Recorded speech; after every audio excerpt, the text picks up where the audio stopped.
All right, lads. I'll give you Blackbeard's honest opinion. You ask me, can this new captain promise you a life of prizes, plunder, and adventure? Aye. For amongst all the gentlemen of fortune sailing these West Indies, he ranks amongst the most clever. There was a time when I thought myself the deadliest scourge of these seas. But this man is a fearsome dog that feeds off trouble and turmoil. I seen him clear the deck of a Spanish galleon like it were nothing. Fighting like a devil, dressed as a man. And he's a canny one. Knows his way round every crag and crevice of these islands. So if it's fortune and adventure you seek, then Captain Edward Kenway's your man.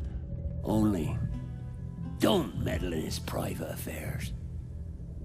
For there's more mystery to that man than even I dare ask.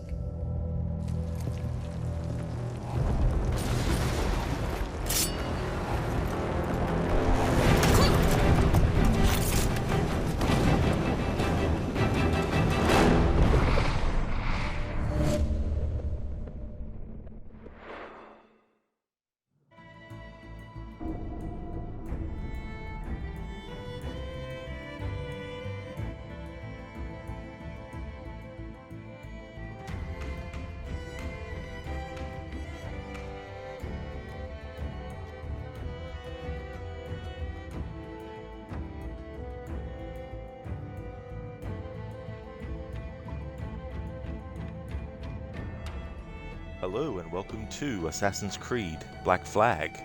So last week, Wednesday, I finished off Assassin's Creed Liberation, and starting today, the Assassin's Creed streams will not just be Saturday and Sunday each week, but they will be Saturday, Sunday, Monday, Tuesday, and Wednesday every week until I get the annual series playthroughs done. So the games that I have left in the annual series to cover is this game, Assassin's Creed Black Flag. I'll also be doing the Freedom Cry DLC. I'll also be doing Assassin's Creed Unity, and I'll be doing the Dead Kings DLC. I'll also be doing Assassin's Creed Syndicate. I won't be doing the Last Maharaja DLC, and I won't be doing the Jack the Ripper DLC. What I'm going to do is just basically the main story for that playthrough. And for Assassin's Creed Origins, I'm going to be doing the main game as well as Hidden Ones and Curse of the Pharaohs. And I'm going to be doing Assassin's Creed Odyssey, a non-serious Alexios playthrough, doing a Sparta Kick challenge, and then Assassin's Creed Valhalla to finish out the annual series run. So they're the Assassin's Creed games that I've got left in this marathon annual series for 2023 to cover. And doing 5 days a week to cover these games will get me through them quicker. Not because I don't like the games, but because I do have a lot of plans still for other games, but also Assassin's Creed Black Flag is celebrating its 10th anniversary, so I want to be able to free up as much potential time in the year as possible to do multiple playthroughs of this game. So this annual playthrough of Assassin's Creed Black Flag won't be the only playthrough that I'll be doing of this game. There'll be multiple. I don't know how many, but I just want to keep on doing playthroughs until the year ends with this game to celebrate its 10th anniversary. But here we are for the annual 2023, and I'm doing a limits challenge with this game. And here is the challenge rules with the limits challenge. Hey there, Shin. How's things going, dude? So, any of these limits only apply when there isn't an optional objective for them. So for example, let's say I'm doing a memory and the optional objective is to kill an enemy using a pistol. I'm allowed to use the pistol to kill the enemy for the optional objective. If there's an optional objective, like say kill 5 enemies with a pistol, after I've killed those 5 enemies in the memory and satisfied the optional objective, I'm not allowed to use the gun anymore. So the optional objectives in each memory, if they include one of the things that I've added to the limits challenge, I only am allowed to use that item or that tool or that weapon for those specific amount of optional objective requirements per memory. And if you want to check the current count for how many times I've failed by accidentally using one of those to outside of an optional objective, failed is the command for that. And as you can see, because we haven't started the playthrough yet, the fail count is at 0. So let's go in and do this, and then we will save over my annual 2020 playthrough.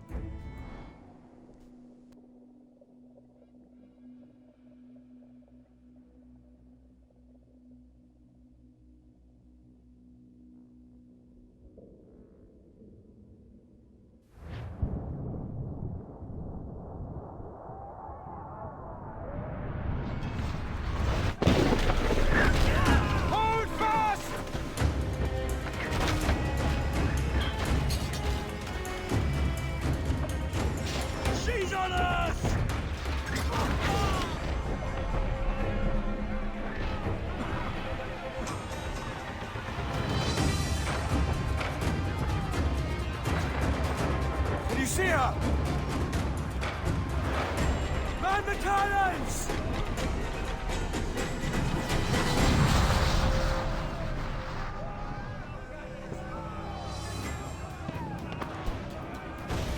Our helmsman's dead! Someone take the wheel! As much sail as you can! Douse the gallants and war! Enemy fire! Enemy making for... Mains out, let's go! No match for our captain! Crews up! Eat her sticks! Hostile warship closing! Cutter! Royal Navy! They're all alone, sir! More trouble, Captain! Enemy sails! More of them, sir! Close, Kenway! We can scuttle her! Fire!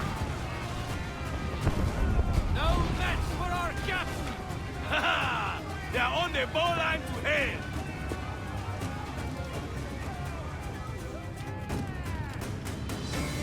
We'll give a good broadside! Ready!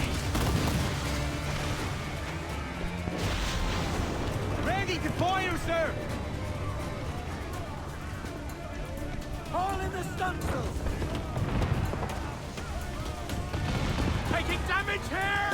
Incoming fire! Fire! Bastards! Reef the topsail and gallant! Shorten sail! Get off the squall! Incoming fire! Fire! Taking a hit, Cap! Ready to fire, sir! Uncork the cannons, lad! No match for our captain! On your mark!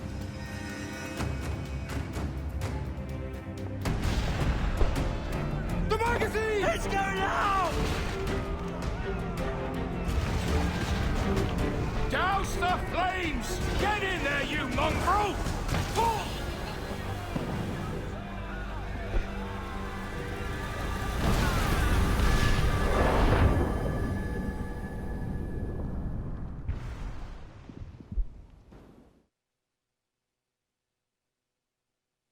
Is it dangerous? Edward? Privateering, is it dangerous? Wouldn't pay so nice if it weren't. Why not sail with the King's Navy, earn a proper wage, sail under gentlemen? Sod the Navy's gentlemen. For every shilling I'd earn, the captain gets 600. That's no way to earn a fortune. We don't need a fortune. It's not about need, Caroline. I want food that don't make me sick. I want walls that hold back the wind. I want a decent life. How long would you be gone with these privateers? A year, I reckon. 2 at the most.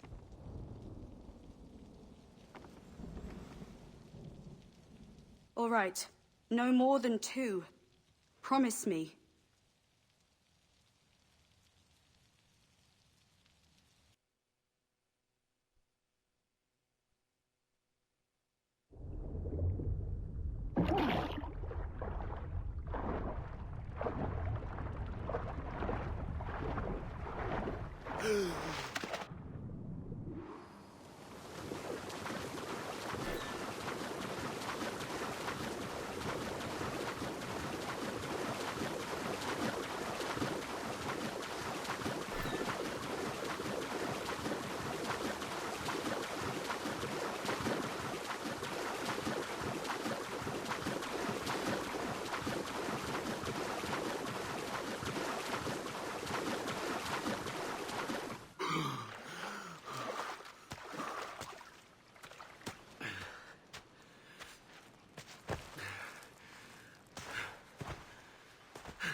Was it good for you as well?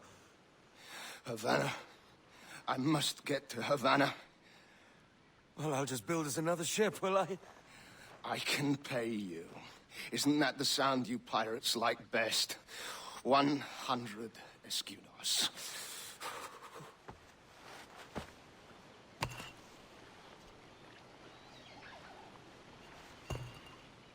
Keep talking. Will you or won't you?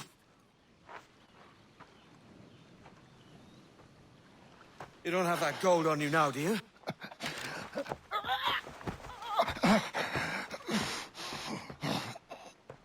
Bloody fucking pirates!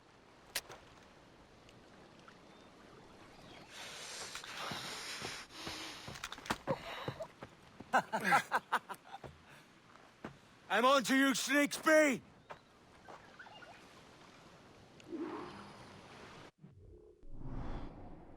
Edward Kenway.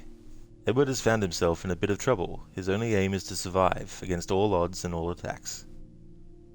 Shin, you're trying to decide if you want to do the Discovery Tour in Odyssey and Valhalla. If you do, Shin, it's a lot of time, a big time sink. I don't know about Valhalla's version, because I haven't done that one yet, but I've done it for Origins and Odyssey, and it did take quite a while. There's a lot of sort of like reading and stuff, but it's really, really cool though. So if you haven't done the one for Origins before, then I hope you enjoy the ones for Odyssey and Valhalla. I need your boots, your robes, and your reward, Mr. Walpole. That's all. He just needs some money. Have faith. Hey there, Afro. Thanks for redeeming that. There's actually no actor... Well, let me put it this way. On IMDb for this game, the actor who plays Duncan Walpole doesn't have Duncan Walpole as a character name credited to them. So I don't know who actually voices Duncan Walpole. So I'd have to figure that out somehow. I won't do it now, but I'll have to look at every single actor in the IMDb list for Assassin's Creed Black Flag who is only listed as additional voices, and then check their profiles to see if their individual IMDbs actually say which characters that they've played. Alright, so one of the things that I can't do for the playthrough is I can't use weapons other than what the game gives me. So even though I have more powerful swords and stuff, I'm not allowed to use those. Same with pistols. I'm not allowed to use any other pistols except for the one that's given to me. If an optional objective requires me to use a pistol, then I can use it. But aside from that, I'm not allowed to actually use pistols. Same with swords. So obviously, at this point in the game, Edward doesn't have a hidden blade. So when it comes to fighting enemies, I'm going to have to kill them using a sword. So for this part of the game, using a sword is okay. However, later, when I have a hidden blade, I have to actually use the hidden blade for fighting and killing enemies with. I can't do any crafting for these, so I can't increase the pistol holder, can't do any of the health upgrades, can't do any of the ammo pouches, can't do the smoke bomb pouches, or the dart pouches, or the berserk dart pouches, or the sleep dart pouches, or the rope dart pouches. And I'm not allowed to use smoke bombs, darts, berserk darts, sleep darts, or rope darts, unless an optional objective requires me to use it. I still haven't decided if I'm going to have any limits for the ship, so I'll just play that by ear as we go through the game. But most likely I won't worry about that side of things. And I haven't decided yet if I'm going to do this challenge for Freedom Cry DLC, or if I'm going to do a separate, different challenge for that, so I'll decide that as well. In terms of what I'm doing as part of the playthrough, obviously there's the main story. I won't be doing the Templar hunts, I won't be doing the legendary ships, and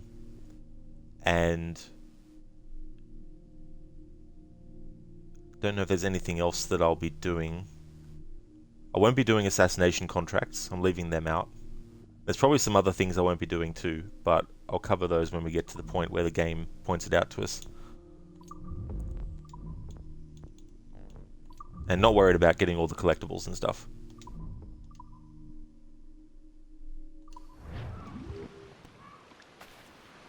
Come on, mate. We're off to a bad start.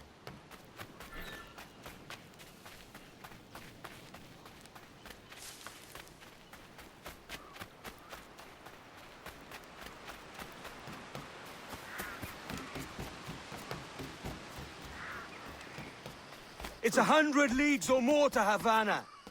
Will you walk that distance?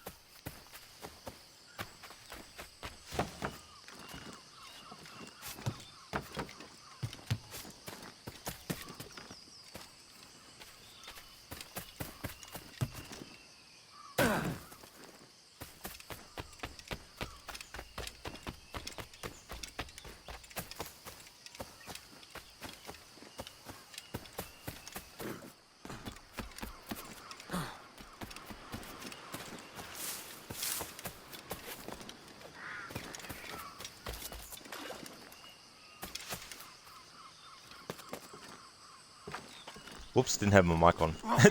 Hey there, Keone. Welcome on in. I hope it's going well.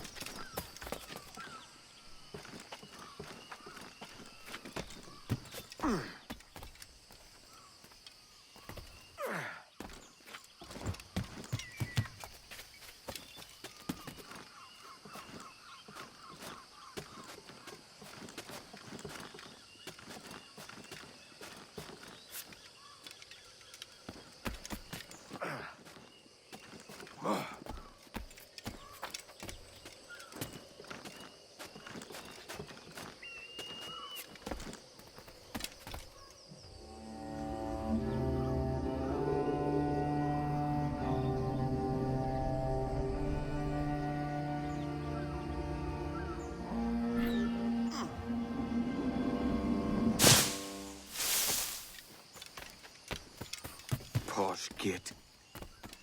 Where's he running to? Follow and I'll kill you!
We could work together on this!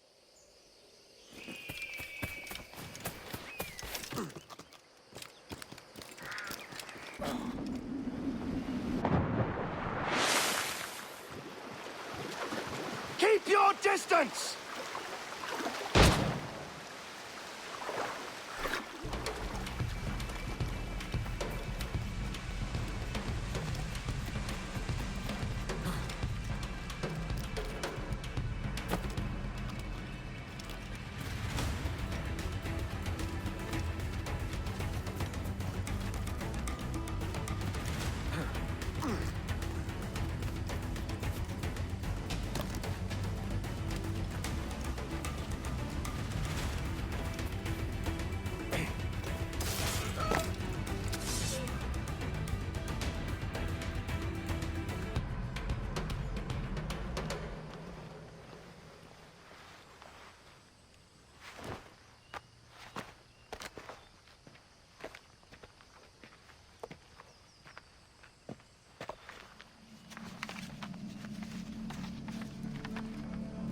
Senor Duncan Walpole, I accept your most generous offer and await your arrival with eagerness.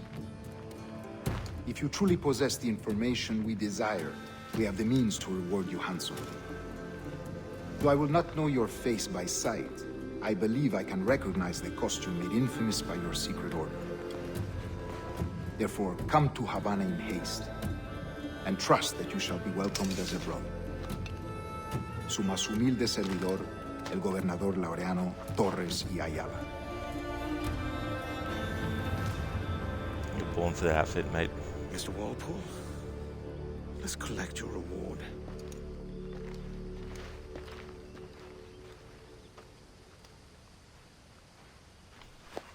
I love the logic of the story and why Edward actually kills Duncan. He doesn't kill Duncan because Edward's a Templar and he knows that Duncan's an assassin. He simply kills Duncan because Duncan shot at him and Edward was trying to be friendly to him and he shot at him. Therefore, Edward's like, well, fuck you then. And so kills him. And the only reason he takes his outfit is because he wants better clothes than what he was wearing. And of course, when he actually takes the clothes, he realizes that Duncan is carrying some stuff. So he reads the letter, and in the letter, Governor Torres, who is the leader of the Templars at this time, is talking about certain things related to Duncan, and he mentions that he doesn't know his face, so he doesn't know what Duncan looks like. And the reason why Edward bothers with all this is because he sees in this an opportunity to make money, potentially. So that's his motivation and his aim. I just love the little logic that happens in the writing, which was by Darby McDevitt. He's not the only writer, of course, for this game. But we've got Darby McDevitt, Mustafa Marak, and Jean Guesdon, who have story by credits. Darby McDevitt was the lead script writer, Jill Murray was the script writer, Liz Albee was the script intern, and additional dialogue was written by Mark Hill, Nicholas Grimwood, and the Avaline DLC lead writer was Jill Murray.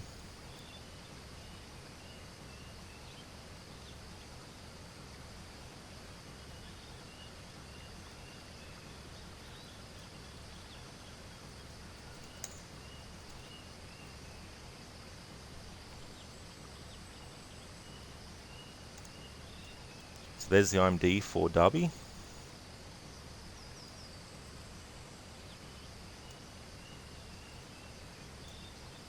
There's the IMDb for Mustafa, who also did or worked on Assassin's Creed Origins.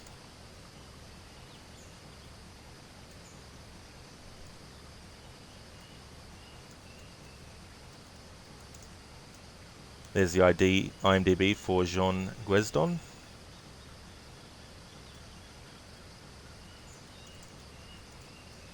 IMDb for Jill Murray.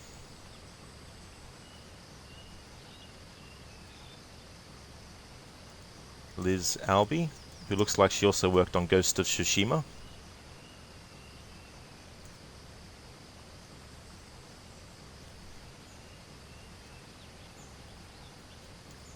Mark Hill. Looks like one of his credits is Fable 3. And Nicholas Grimwood.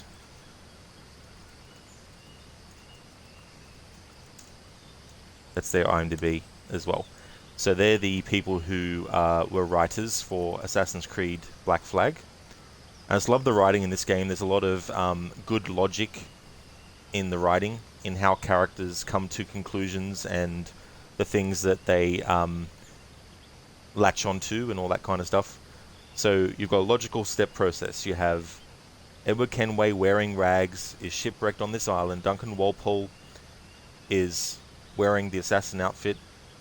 He's actually betraying the assassins, becoming a Templar. Edward kills him because he gets shot at by him. Edward only takes the outfit because he wants better clothes than the rags that he's wearing. When he's looting the clothes, he also finds the letter, and in the letter there's explanation for what Duncan is doing, and the fact that the leader of the Templars doesn't know what Duncan looks like means that Edward can use that as a way to infiltrate the governor's place to potentially get money and treasure and all that kind of stuff.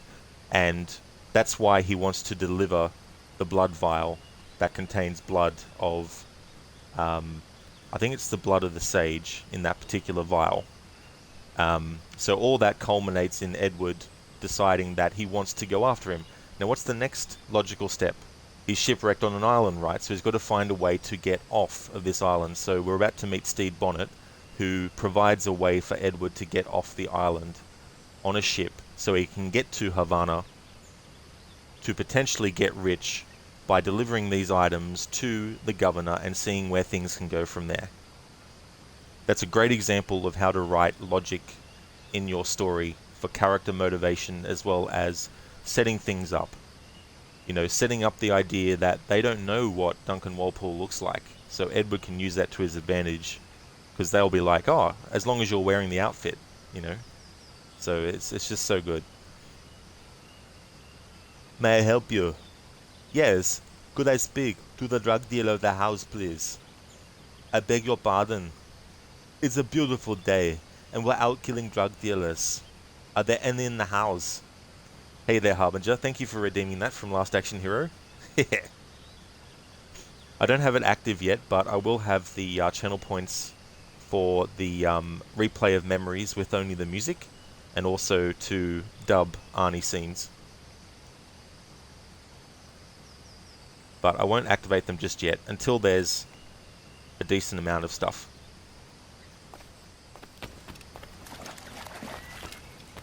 That really hate. do me just fine.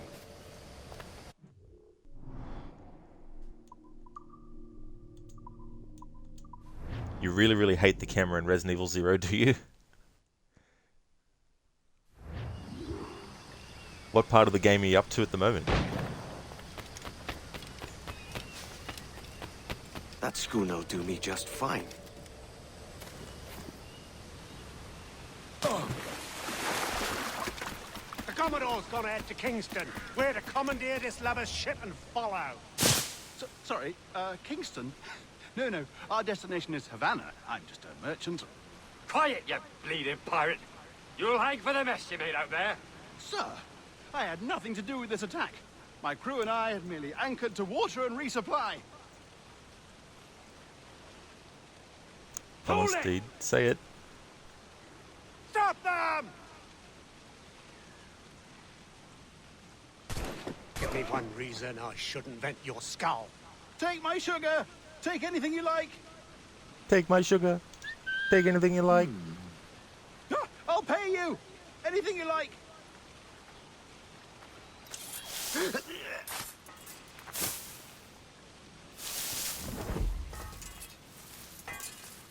Oh, God. Oh, God.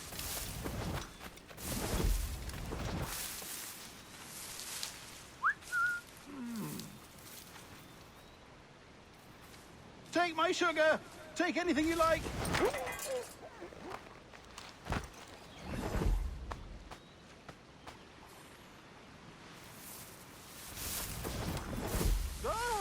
I'll pay you. Anything you like.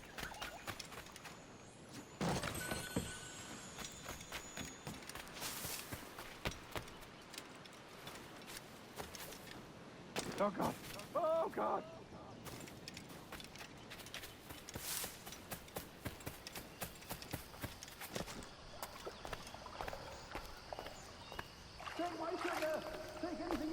Hey there, Ronnie. Welcome on in. How's things going, dude?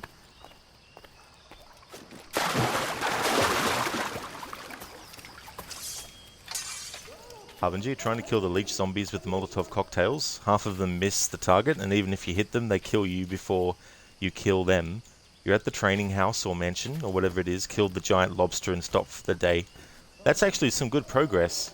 Getting past the train, that's great, Harbinger.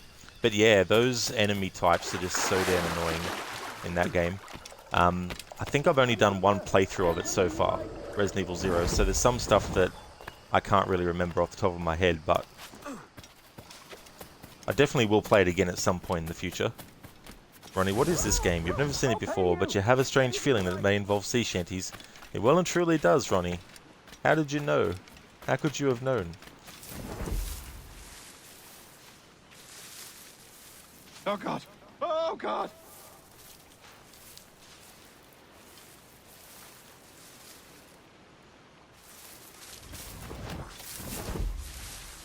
Take my sugar!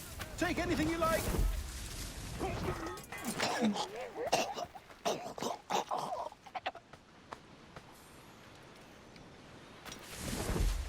Ah!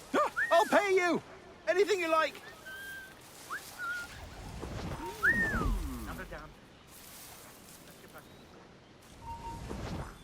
Hold that man! Not worth it.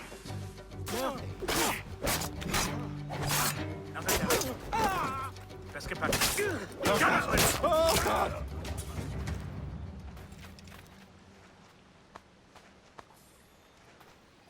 Alright, so until we get the hidden blade, I'm allowed to use swords. Take my sugar! Take anything you like! If there's any optional objectives that require me to use a weapon or item that's limited in this challenge, I'm allowed to use it just for that. By God's grace, sir, you saved me. A profusion of thanks. Is that yours? It is my vessel, yes. But here lies its poor captain, and I have no art for sailing. I can pilot her myself, no mind. You don't mean to abscond with my ship, do you? I'm Duncan. What's your name, friend? Steed Bonnet.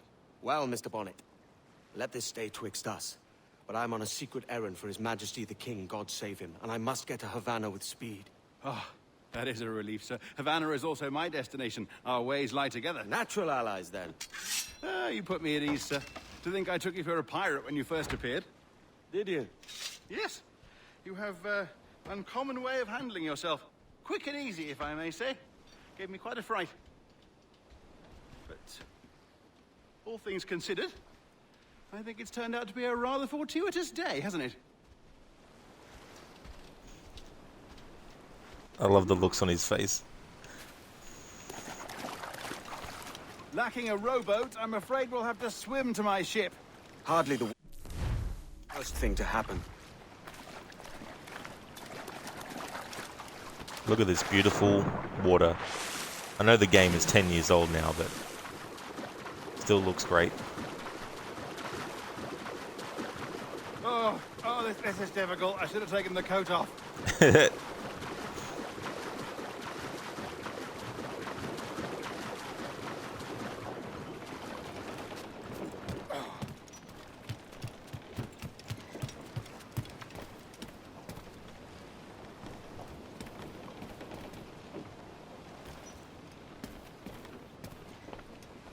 Steve's like, what are you doing? Are you gonna pilot the ship or what? Ronnie, you're doing well. You're up a little past your bedtime. You want to go live for a bit tomorrow, but you're not sure what you want to play. You could continue post-game Miles or maybe Red Dead 2. Yeah, I mean, I know it's not for everyone, but you could also do a thing where, you know, you do like a stream of one game 1 week, or, you know, one game, one stream, and then in another game do a different stream, you know. Maybe that could also help if you want to not feel like you're having to just play one game or like one game until it's finished. But yeah, I mean, we got more content for the Spider-Man Miles Morales. Where'd you get up to with Chronicles Russia as well? Like, what memory are you up to? Hey there, Cody. Oh shit, Nemesis. Sorry, dude. Sorry, I saw your comment up there, and then I started posting the IMDb stuff, but then I completely forgot. I'm sorry about that, Nemesis. Welcome on in. Nice saxophone emoji. Sorry, Nemesis. I only just realized. How's things going, Nemesis? Yeah, the water does. Yeah, the water looks really, really good. You know, and this is the Xbox One version of the game. So obviously it was a game that was also developed for the PS3 and Xbox 360, but I never played those versions, so this was my first version, the Xbox One. Hey there, Cody. How's things going? Ronnie, you don't think you get tired of this game? Me neither, dude. Such a great game. There's going to be multiple playthroughs of this for the rest of the year as well. I've got a surprise kind of playthrough as well that I don't think anyone has ever done before. But I'm not going to say what that is, because obviously if I do, people will go and do it. But yeah, I've cooked something up that potentially could be something no one's ever done before. Thanks, Nemesis. Yeah, I'm so sorry about that. I'm usually really good with making sure I respond to people's comments. You going good, Cody? Excellent. You just got in from the night shift. Hopefully it went well. Thanks for joining the stream to chill out for a bit. And I'm doing really, really good. Having a good Saturday. And today I'm actually doing... well, today starts a change in the schedule where I do Assassin's Creed streams, not just on Saturdays and Sundays, but I'm also doing Mondays, Tuesdays, and Wednesdays. Until the annual series is done. So I've got to get through this game, Unity, Syndicate, Origins, Odyssey, and Valhalla. So for those games, it'll be Saturdays through to Wednesdays every week. Ronnie, you're close to the end of AC Russia. Maybe you should finish that. Yeah, I mean, the thing about that game is because it's so difficult, it's understandable to not want to, jump straight back into that. So, yeah, I mean, if you're getting close to it, like, just, stream it when you feel like, Ronnie, like, until you're motivated and feel like, I really, really want to stream it, It's nice they're making a pirate game with different types of ships. Oh, wait.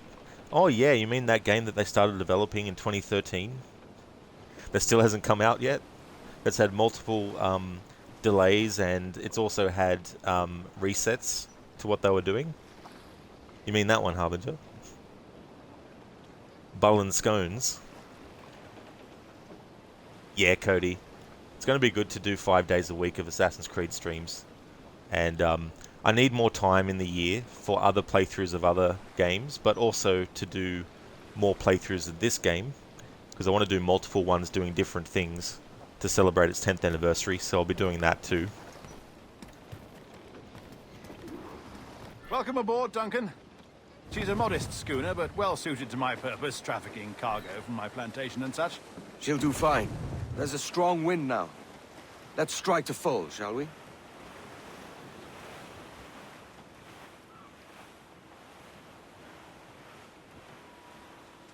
Ah, there's a tug of the wind at my hair. I find a bracing comfort in the feel and smell of the ocean. The raw stink of possibility. That's a top way of seeing it, mate.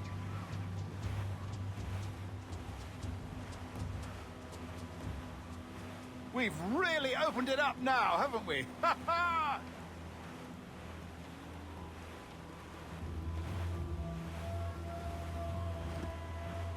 Those sailors were quite animated by the idea of pirates roaming these waters. Is it a real danger, do you suppose? A possibility. But most pirates stalk the windward passage between Cuba and Hispaniola. Oh, I see. Yes, that is a bustling strait. But I shouldn't worry about being waylaid by pirates, truth be told. My ship is small, and I have nothing of immense value. Sugarcane and its yields, molasses, rum, that sort of thing. There's not a pirate living who'd turn his back on a keg of rum. Well, yes. Yes, I suppose that's true. I love Edward's laugh there. Before he says that. Laughing to himself, of course, that he is a pirate and he's completely fooled Stede Bonnet into thinking that he's not a pirate. And the irony of it. That laugh says so much, I love it.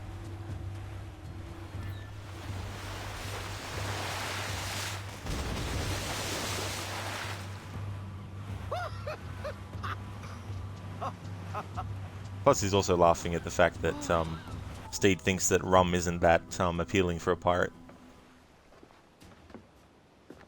You're a natural sailor, Duncan. I did a decent trick at the helm some time ago. 2 years before the mast as a privateer. Dash my buttons. Your life seems a grand one, if I may say. So full of adventure. How marvelous. I've seen my share of strangeness, aye.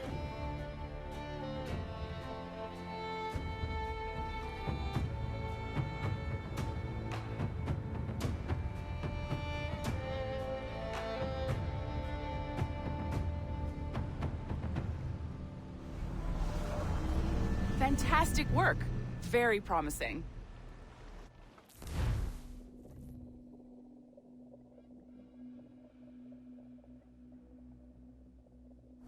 All right, easy now. There you go. Welcome back. Well, your numbers look good. Now let's make sure we can break your brain, all right? I need you to move your head and look at these lights, just here. Look up. Melanie, are you backseating me? Telling me to look up. Ronnie, you found a YouTube playthrough of AC Chronicles Russia. Wrong? And it takes like 2.5 hours to play it straight through. You've spent 12 hours or more. You don't even know. Yeah, but I mean, the thing is about that game, like I've played it a few times now, and there's still parts where I get up to and I die at, and Are you okay? you know, I just need you to look at the lights here, one at a time. it's very difficult. You know, there's a lot of tricky aspects to it, and you know, the thing about it is it's not simple. You know, it's not like Something wrong? you can just breeze through it unless, you know, you've played it religiously and you know all the ins and outs and you've practiced and, you know. But personally for me, to get to that level, that would have to be the only game I play for months, and I'm not going to do that, you know. I'm not going to dedicate months just to one game or and one game only. Let me know. Ronnie, Hispaniola is the island that contains both Haiti and the Dominican Republic. Oh, nice, Ronnie. That's Are you okay? cool. I just need you to look at the lights here, one at a time. Yeah, they're kind of places that, you know, I don't know much about, but they seem like places that I probably wouldn't mind visiting at some point in the future. Ronnie, scenes like this are important in a game. You're old, so you're a Y inverted Something kind wrong? of person. Oh yeah, absolutely, Ronnie. You know, and the thing about these games too is from game to game, there's differences in what buttons do which, and sometimes it's good to get a reminder, because even myself, when I'm playing multiple Assassin's Creed games, sometimes I'll okay? forget I just need which you to button look at the does what, lights here, one at a because time. the button that did that in the last game isn't the same button that does it in this game, you know, and all that kind of stuff. That's it. Down. So far, so good. Let's get you up. So, welcome to the Sample 17 project. Before you get started, you're gonna need this. There you go. Testing, 1, 2, 3. Hello, bonjour. C'est bon? It works? All right, let's take a walk. Your file says you've done some memory research before, but not to this extent, which is surprising. You're very good. The data streams are very stable. No, it's kind of sterile. Find an ancestor who lived in feudal. Impressive, right? This building is barely 6 months old, but Abstergo Entertainment has been a studio for a few years, since 2010. His maternal grandmother. Maybe you saw Liberation? That was our first title powered by Animus Tech. That was just the tip of the iceberg. Soon, we'll be unveiling commercial Animus servers for the whole world to enjoy. They'll offer passive experiences, of course, edited versions of real history, but only the exciting parts. And we think we found the perfect subject for our first full-length virtual feature, Caribbean Pirates. So that's your gig. It'll just take a minute, okay? Well, thank you, Nancy. Bonne journée. You look familiar. Is your name Rebecca? Magnifique. Merci. This is for you. The primary tool of our trade. Your communicator. Power it up and give it a look. It's pretty slick.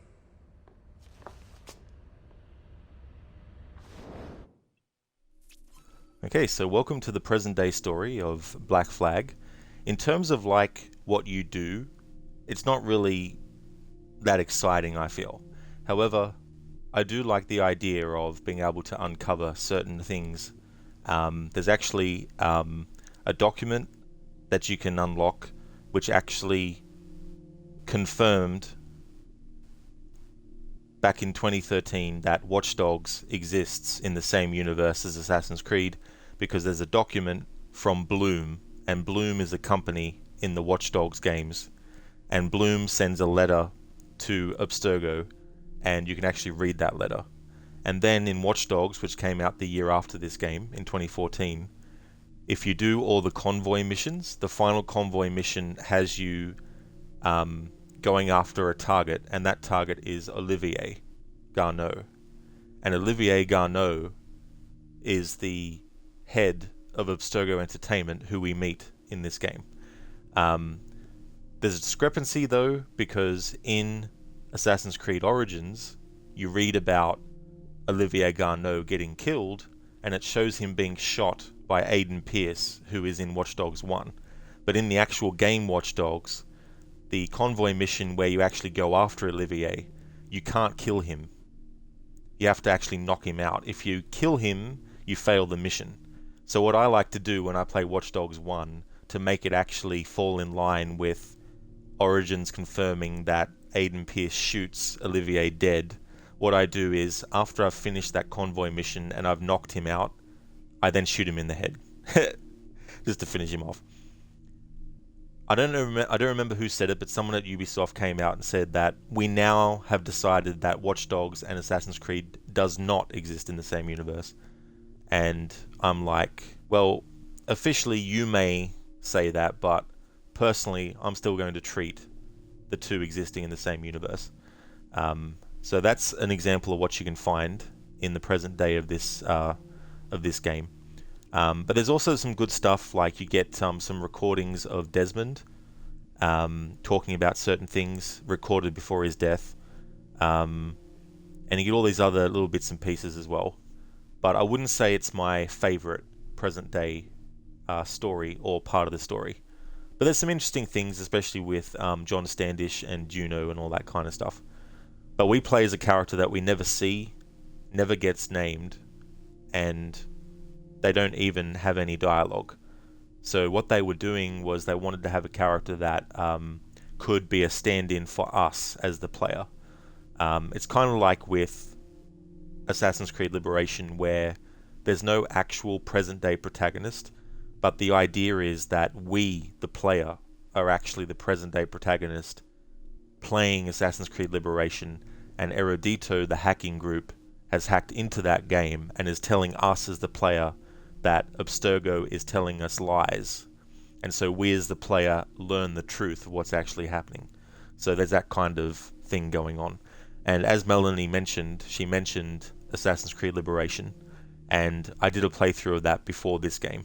That's why I put Liberation in between 3 and this game when I'm doing my annual series run, because even though Assassin's Creed Liberation doesn't have any present day story taking place after Desmond's death, and it's not until this game that it addresses the fact of what happened at the end of Assassin's Creed 3, I still do Liberation in between for an annual playthrough, because of the fact that Melanie mentions Liberation as a product that they did.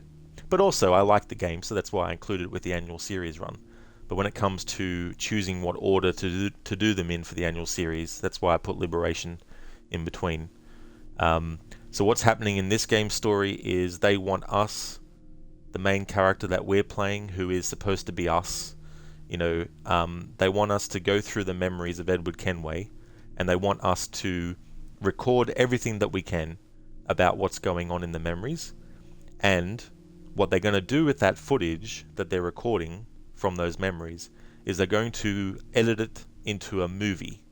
And they're going to take bits and pieces that they don't like, not just from a standpoint creatively, what they don't like, but the fact that they're Templars and they don't want the truth of what actually happened or the context of what was happening to be made available to the public, so they want to make changes and all that kind of stuff. So that's what's going on with the present day. You're playing a new Abstergo Entertainment employee who's experiencing the memories of Edward Kenway because they now have the DNA of Desmond after he died to read those memories. And because you're not related to Desmond, you're not related to Edward, it means that by this point, well and truly, Abstergo has gotten to the point where the Animus can actually allow people unrelated to someone to experience their memories. So that's essentially what's going on with this, and they want to make a movie out of all this stuff that this main character in present day is compiling within the Animus.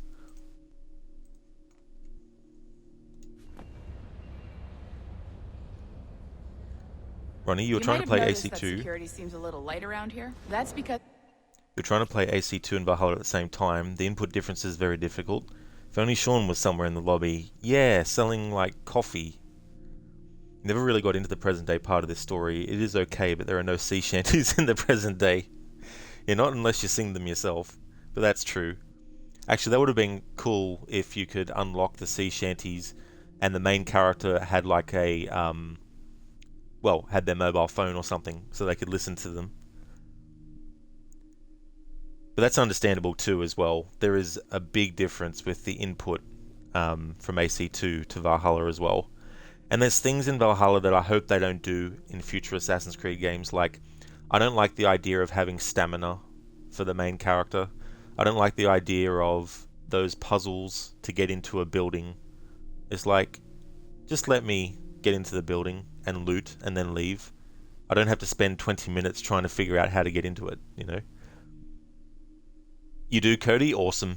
Yeah, the only one that I feel is the weakest so far is the third game, but I still like the third one, but I think it's the weakest of the three. I think the first two are the best, and I'm definitely replaying those games as well. I like to do an annual series playthrough of Watch Dogs, so I don't know when I'll be doing it, but I will definitely be doing playthroughs of those games as well. But yeah, Watch Dogs 1 and 2, for me, they're both really good. Like, some prefer 2 because the story is not as serious as the first. Some prefer the first because the story is not as kind of like juvenile, I guess, in some ways, as Watch Dogs 2 is. But they're so different to each other that I can't really say which one I like better. I just like them both a lot. There's definitely some cool improvements that they make for Watch Dogs 2. Watch Dogs Legion in some ways felt like a hollow experience, but still enjoyable to a degree. But I really feel what makes it suffer is there's no anchor character. There's no main character that we can anchor with. Like, I don't expect that main character to be the only person you play as. But what I mean to say is, I think it's better if you have a main character that actually anchors all the other characters that you can switch between. And that way, if you don't like that main character, you don't have to play as them if you don't want to. You can switch to the other characters that you've recruited and play as them instead. And if they do another Watch Dogs, I hope they do that. I hope they limit the amount of NPCs that can be recruited, and limit the skills, and limit how many you can actually have actively recruited at once. But also make sure that they have a main character that everything is anchored with. But if you don't like that main character, you can switch to the other characters. The main character would still be involved. You'd still hear their dialogue, except you'd hear it through the person's earpiece. So there'd be no difference in what the main character says and what the recruits say. The only difference would be if you're playing as the main character, you hear their dialogue from their mouth. But if you are playing as one of the other characters in the same mission, you hear the main character's dialogue through your earpiece. And also have that be something that they carry into Assassin's Creed, because I think that'd be cool too with the assassin recruits, to be able to have a team of assassins that you work with, that you can put into a mission zone, and you can give them like an objective, like use a smoke bomb in this spot when this character runs past here, you know, and set them up in situations where if you miss the target yourself, at least you've got assassin recruits that are planted around the location that can also help you out and assassinate the target for you if you miss them. Or to use your other assassin recruits to divert attention away from where the main target's actually going to lure them to an area that's more concealed so you can take them out. You know, things like that. But going back to Watch Dogs Legion, I think it's a good Watch Dogs game, but I think they should do a lot different for the next one. And also, the next Watch Dogs, I think it'd be cool if it was set in Japan, even further into the future than what Watch Dogs Legion is, because I think that series has opened itself up to not only current existing technology, but also potential future technology that could happen. And I think setting it in Japan would be a cool idea too. And personally, I'm a big fan of Godzilla, so I think it would be so funny if there was a mission in Watch Dogs 4 set in Japan where you can actually control a giant Godzilla robot and you know, go rampaging somewhere with it. Ronnie, you've never played Watch Dogs, but you've seen Crooked play it. You may want to get into that at some point, but you don't know where to start. Well, Ronnie, I would definitely start with the first one, for sure. The first one will, you know, show you the basics of the hacking gameplay, and it's just so cool what you can do in that. You know, switching between cameras and making things blow up and all that kind of stuff is just so fun. Cody, you also love Godzilla. You used to watch the old films as a kid. Oh, nice, dude. Yeah, there's a certain charm to those movies. The first one I saw was actually the 1998, I guess, remake or reboot that they did. I didn't realize what the original Godzilla was like at that point, though. But when I did find out, I was like, okay. So I went back and watched the first Godzilla. However, I didn't know that I was watching the US version, which was edited, that came out 2 years after the original Japanese version. And then when I found that out, I was like, well, I've got to watch the original version. So I went back and watched the original Japanese unedited version, and it was really good. But yeah, it's so funny how goofy that series became with aliens and time travel and all that kind of stuff. It's just really, really funny. Communicator is your key to getting around.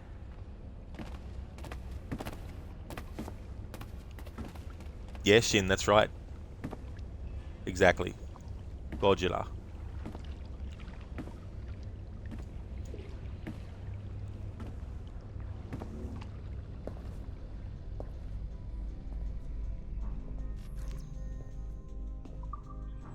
See that flashing wireless signal? It means you're hooked up to the elevator. I'll let you do the honors. We're headed up to the Sample 17 studio, 2nd floor.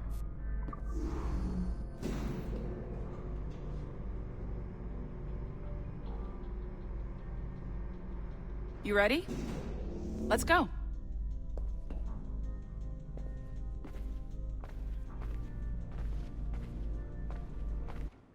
Ah, there's the boss, Olivier Garneau, our CCO. I'll introduce you.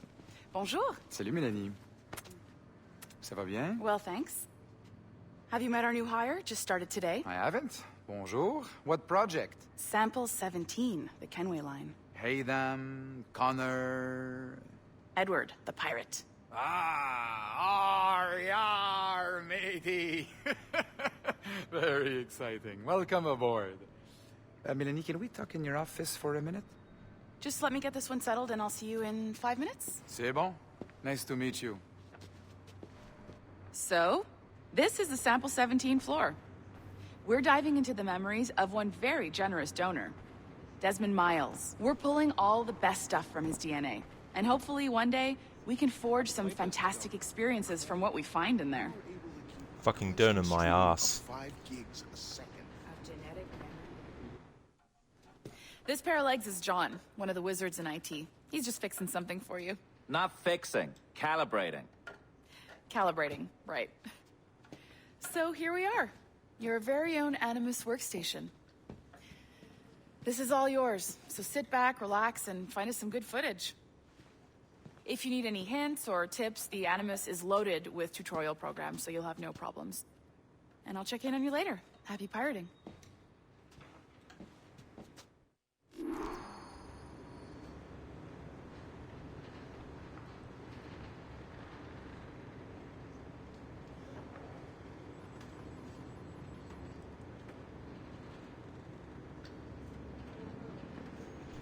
So that dude that was under the desk is John Standish, and he's actually a sage. So he was born with the consciousness of Aita, the husband of Juno, inside of him. And well and truly by this point he knows his true identity. And there's multiple sages throughout the games. This was the first game in the series to actually have sages be a thing. And as a result, in other games they were able to say that there's multiple people, but this is the present day version of the latest sage. And Bartholomew Roberts is also a sage as well.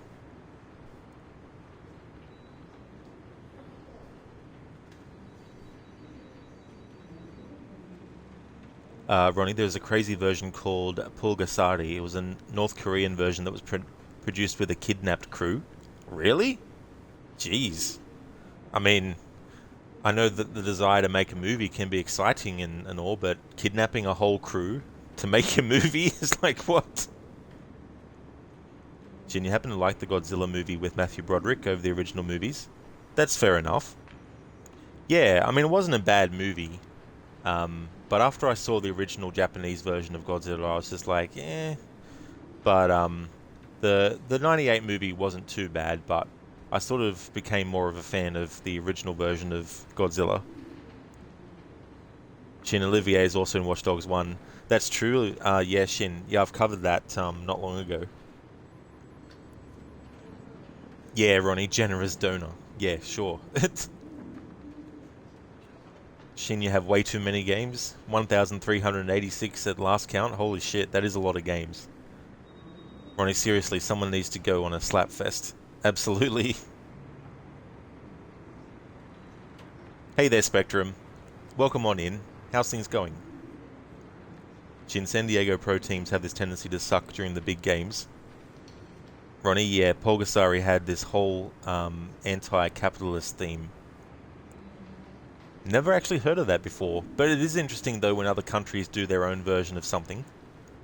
Nemesis, this Girl Scout left the container holding 1,800 of the cookie sales on top of Mum's van, and money was flying everywhere. They had a man give back 79 and others donating to them. Well, that's lucky that they still had that coming back to them. Like, that's a lot of money.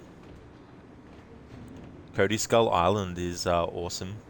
Oh, Skull Island, is that like a movie or something?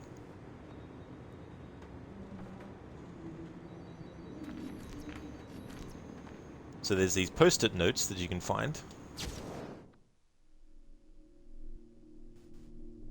Sticky notes. I'm not going to read them. I'm not going to collect all of them in the playthrough. But just want to talk about them. So there's this cult. And they're called the Instruments of the First Will. And they're basically a cult of Juno.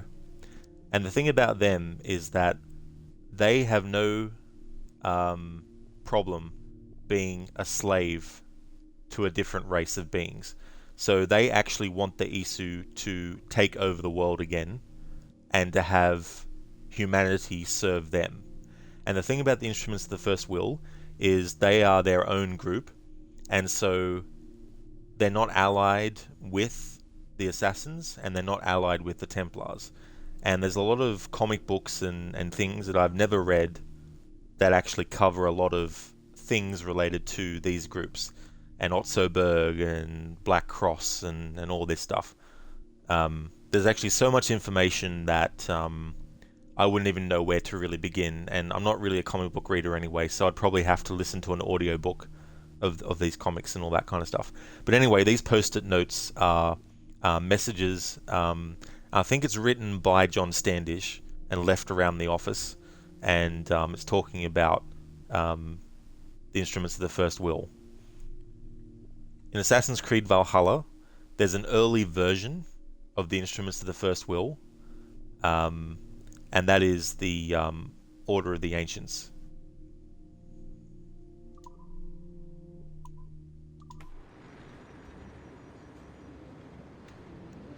Before I jump into this, just want to check something. Excellent, got it up. Okay.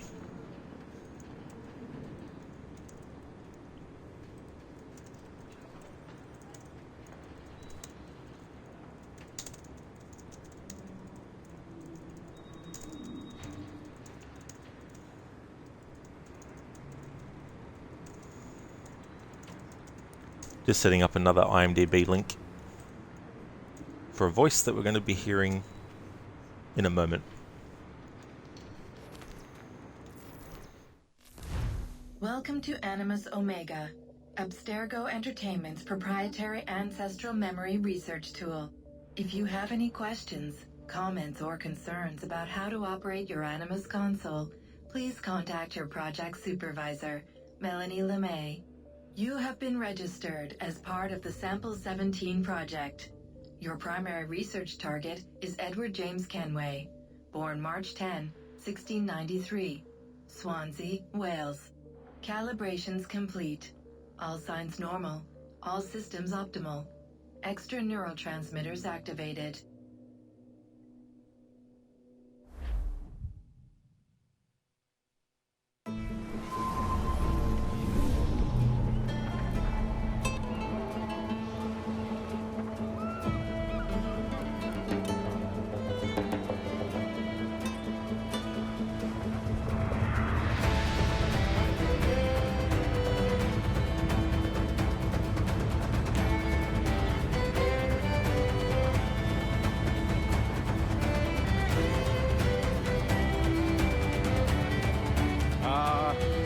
Lively Havana. I've been here once before. It was a truly awful pleasure.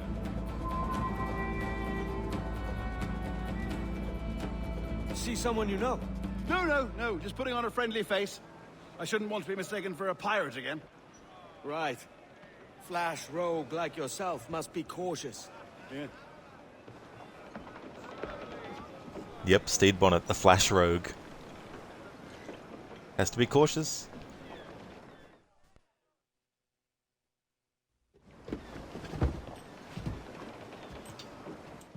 Mad to think Spain and England were at war 2 years ago, isn't it?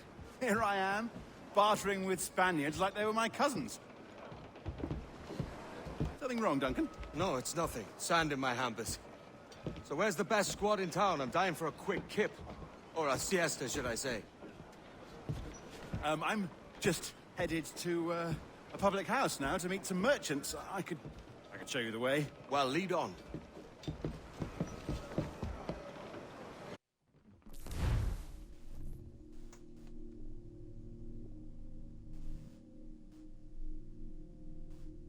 Nemesis happened in Detroit, of all places, did it really? So that's where the incident happened. Well, that's good that they were able to get their money back. Ronnie, you know some really important people at Toho, who is the company that has the rights to Godzilla. It's interesting to have a behind-the-scenes view. That is so cool, dude. Yeah, and that's the other thing too, like having behind-the-scenes perspective on a lot of stuff as well. You know, there's actually some Godzilla games that I have played, but some I haven't. There was even one on the NES, I remember. Cody, you're getting mixed up with Kong and Godzilla. You're getting ahead of yourself. Oh, of course, yes. Now that you mentioned King Kong, now I remember what Skull Island is referring to. Ronnie, and title card. Yes, an hour into the stream. It's so funny because as each Assassin's Creed game has come out, they've extended the time it takes for the opening title to actually appear on the screen. Yeah, Ronnie. Hola, ladies. I want food that don't make me sick. I want walls that hold back the wind. I want a decent life. It is such a powerful statement. It seems like something Tupac would write.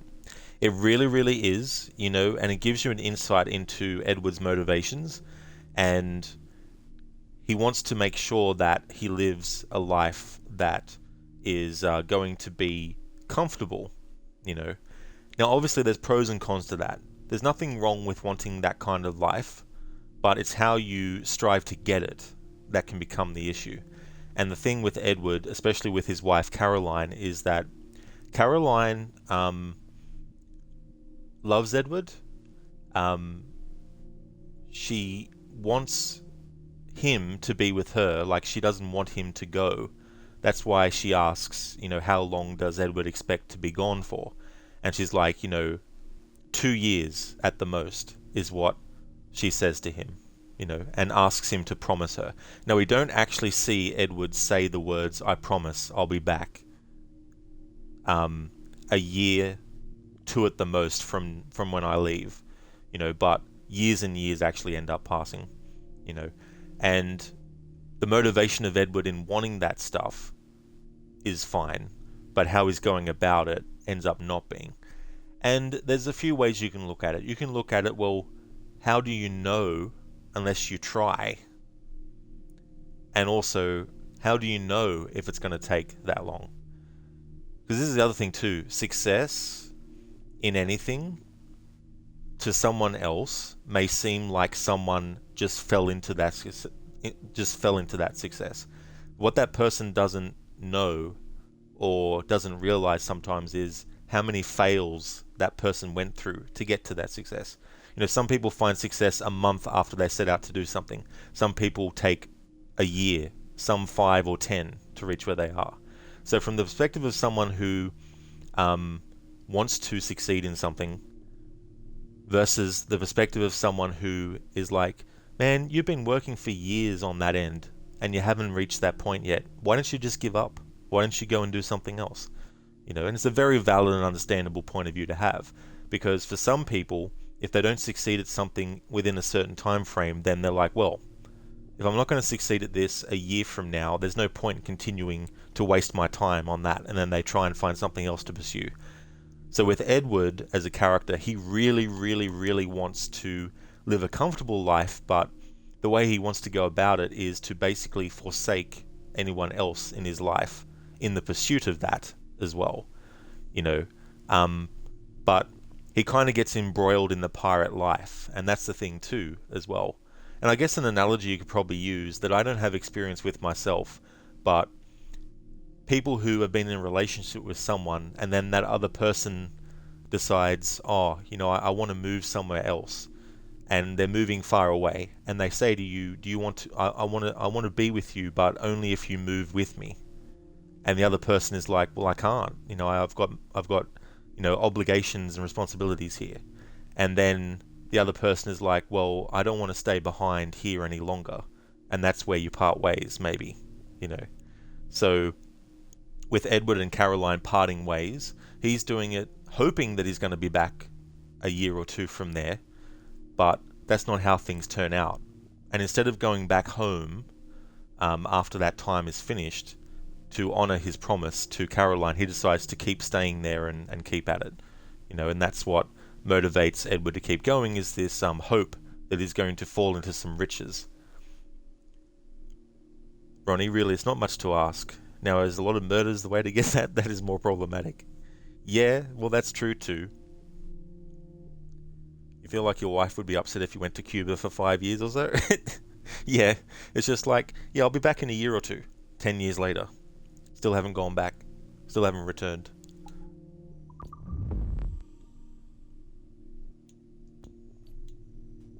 Alright, so we did memory 1 of sequence 1. We're now in memory 1 of sequence 2. Edward, pretending to be the Duncan. Edward, pretending to be the assassin Duncan Walpole, is following Steed in search of a place to stay before his risky meeting with the governor.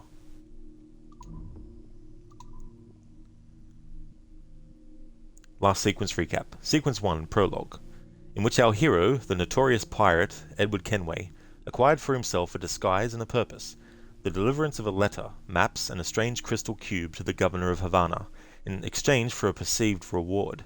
Here too was a merchant named Stede Bonnet. Befriended, paired up, the two set sail for the Spanish capital, Havana.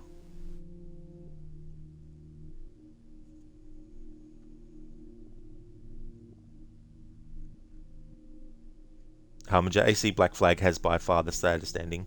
It really does, you know, and that look on Edward's face when he reads the letter that informs him that Caroline is dead, you know, is just very memorable. Spectrum gives a new meaning to he's not that into you. Yeah, well, that's the thing, right? You know.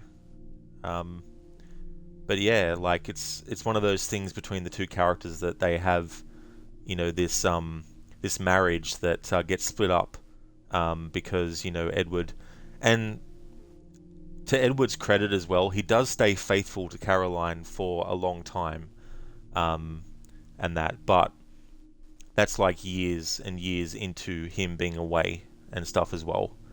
But it's a very complex kind of relationship between the two as well. And plus, she has a family, like a father that doesn't like Edward as well. So that kind of is something like her father is the kind of person that's like, see, I told you so. You shouldn't have worried about that guy. You know, that kind of thing and all that. But Edward's character arc in this is one of my favorite character arcs in any video game, actually. One of my favorites. There's other character arcs that are really cool. Especially this redemption one in Black Flag. You know, the redemption arc that he goes through, and you know, it's not without suffering things. You know, there's things that go wrong, and there's things that make Edward see the error of his ways. Maybe too late, but not all is lost kind of situation. To everyone dying except Edward. That's true. Exactly. Ronnie, you're off to bed. You will lurk while you sleep. Hopefully I'll see you when you wake. A letter for me. Exactly. For you. And here's a shout out for you as well, Dr. Ronnie. I hope you have a great sleep, dude. Thanks for leaving the lurk as well. I want to highly recommend people check out Dr. Ronnie if you haven't before. He's doing a playthrough of Spider-Man Miles Morales. He's finished the main story, so he's doing some side content. And he's also a fan of Assassin's Creed. He's playing Assassin's Creed Chronicles Russia. He's got a playthrough of that on the books as well. He's also a fan of the Red Dead Redemption games. He wears a hat when he's streaming, changes it depending on what game he's playing, and he's actually a scientist in real life, and he's working in the field of regenerative medicine, and he's working on cures for things like Parkinson's and MS. Great dude, great streamer, has a great channel, highly recommend. That's okay, dude. Absolutely no worries at all. Hell yeah, definitely will, Ronnie. And this is going to be a long stream, so I'll probably do like a 10-hour stream, I imagine. But thank you so much for being here, and I hope you have a great rest. We'll tarry a bit while I conduct my meeting. It'd be a great relief to have a man of your stature nearby, in case of a misunderstanding. I can hang about. I might have a drink. Splendid. A drink. But they don't take kindly to pirates here, do they? Wonder how many stolen reals bought these men this purge.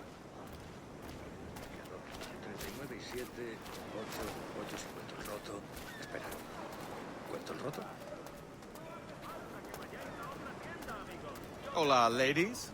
You don't know these women, do you? No. They charge money for that kind of privilege. A few dozen reals for every hour of knowing. Keen to meet them? No, goodness no, I'm a married man.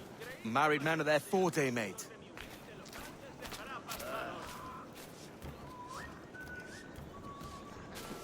Aha! Here's a purveyor of personal defenses. I should acquire a blade for myself, Duncan, just as you have. This rusty razor's nothing to admire. Even so, I appear a mere kitten walking so close upon you. Perhaps a small dagger would suit me. Let's see what he's selling. Maybe I'll buy a sword too, and we'll both jump rank. Oh, we'll be quite the pair, you and I. Twin devils. Lend us a few reals, then. I did save your skin. Of course. Cheers. La llamada del comercio. Alrighty then. So sword sets, the British cutlasses.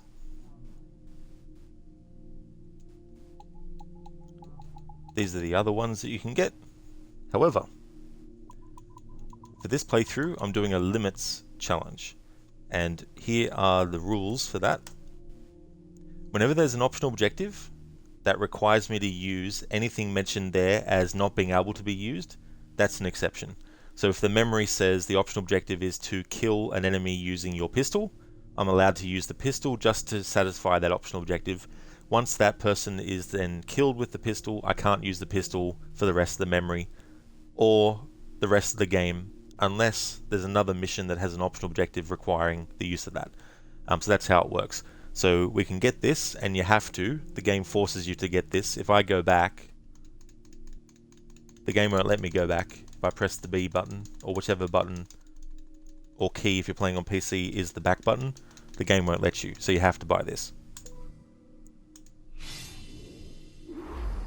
That's a better fit for me. How do you fare? I had only enough for a small knife, sadly. Still, it'll do in a pinch. Oh, puffer duff. I have led us astray, Duncan. Oh, no matter. I'll get us a better view. What are we looking for? A tavern with a sort of courtyard interior. Because we don't have a hidden blade yet, I'm allowed to use the swords. But once I get the hidden blade, I'm not allowed to use swords. Every finger's a fishhook.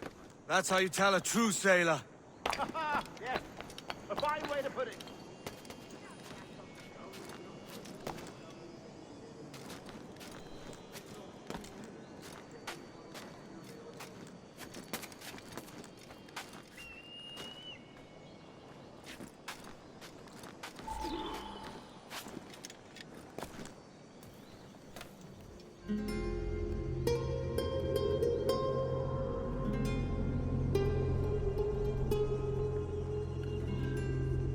I think I see the place.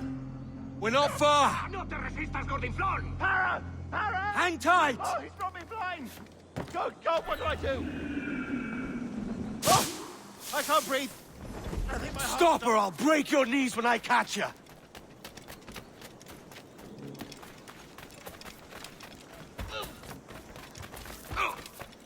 I'm close at heel, shitbird.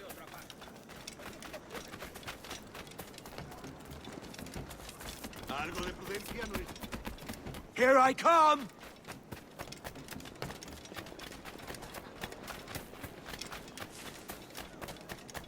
Don't make me chase you into the harbor!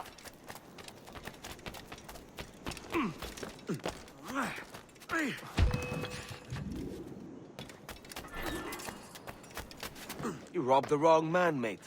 A fellow with dangerous friends.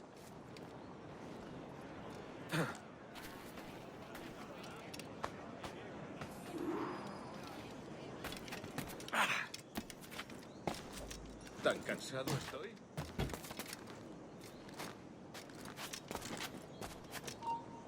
¡No te muevas! ¡Listo para sangrar!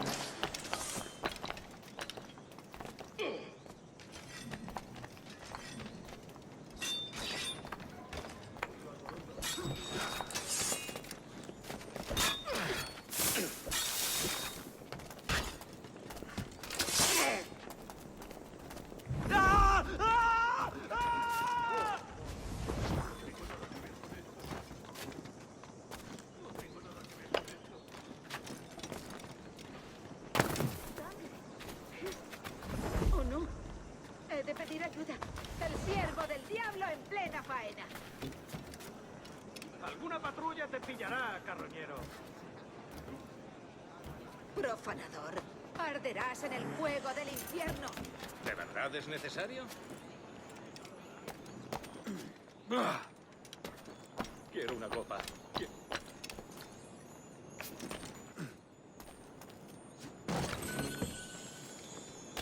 Sí, al fin. El mío tiene tantos agujeros que parece que me han dado unos diablos. Tengo que salir de aquí. Menudo. ¿Mucho alboroto? No, gracias a Dios. Los problemas solían producirse en el mar.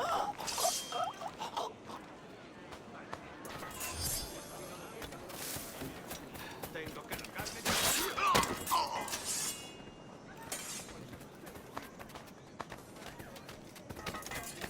Dios santo. ¡Estás muerto!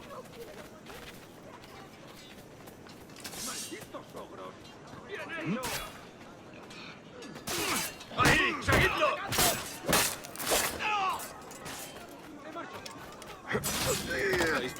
¡Maldita sea! ¡Tengo que largarme!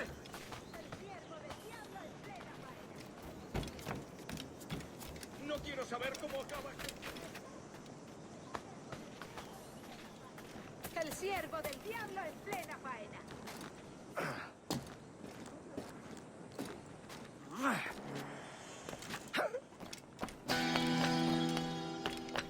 Alright, which shanty is this?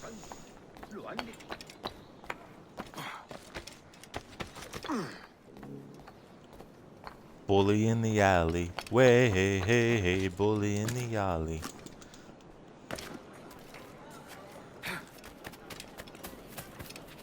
Duncan! By Jove, you're alive!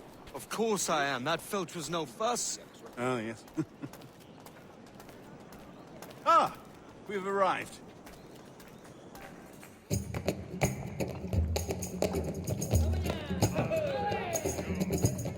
Take your time, I'll be just here. Fancy meeting a Welshman deep in Dago country. I'm English myself.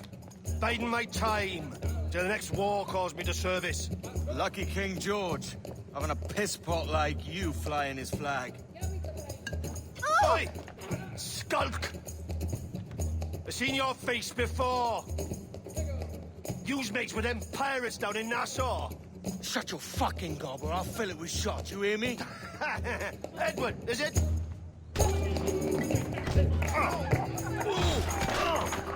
You bastard! Hey, I warned him.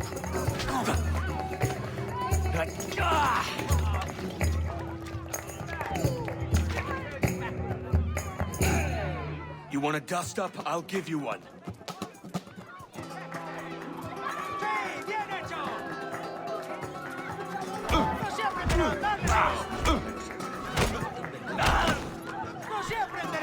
Come on, lads. I've seen bigger arms on a bird.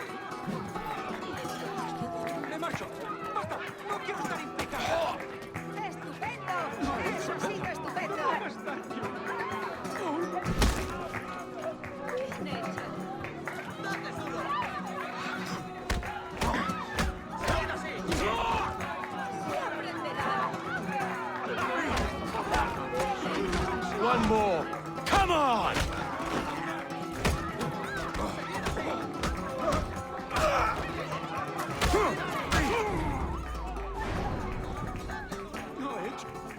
¡Fuera de la carretera!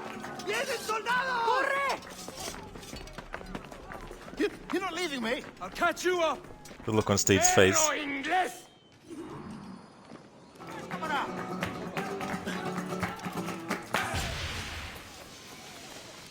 Alright, so I had to use a smoke bomb for the optional objective, but now I can't use any more smoke bombs for the rest of the memory. Only for that one occasion.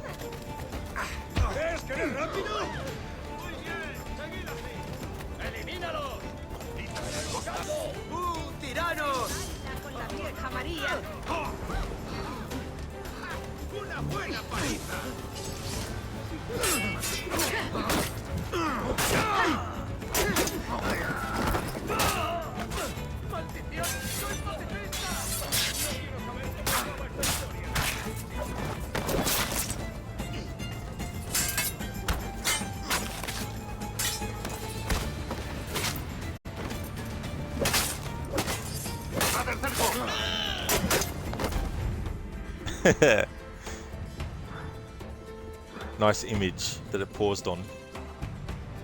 Awesome. So this feedback, for those who don't know, back when the game came out in 2013, you could actually give them feedback on each memory. And the idea was that they would take the feedback and look at all the mission types that there were, and then based on that information decide whether or not they should still do, or whether they should improve certain things about the memory. So let's just say there's a tailing mission that you did. If you're not a fan of tailing missions, you could, pardon me, give them a rating of that memory, and they would use that information and sort of like be like, right, this percentage of players when they did a mission like this said that they didn't really like this mission because of the tailing aspect and all that kind of stuff. This giving feedback now is useless. They don't look at this anymore. So now it's not that, it's not useful.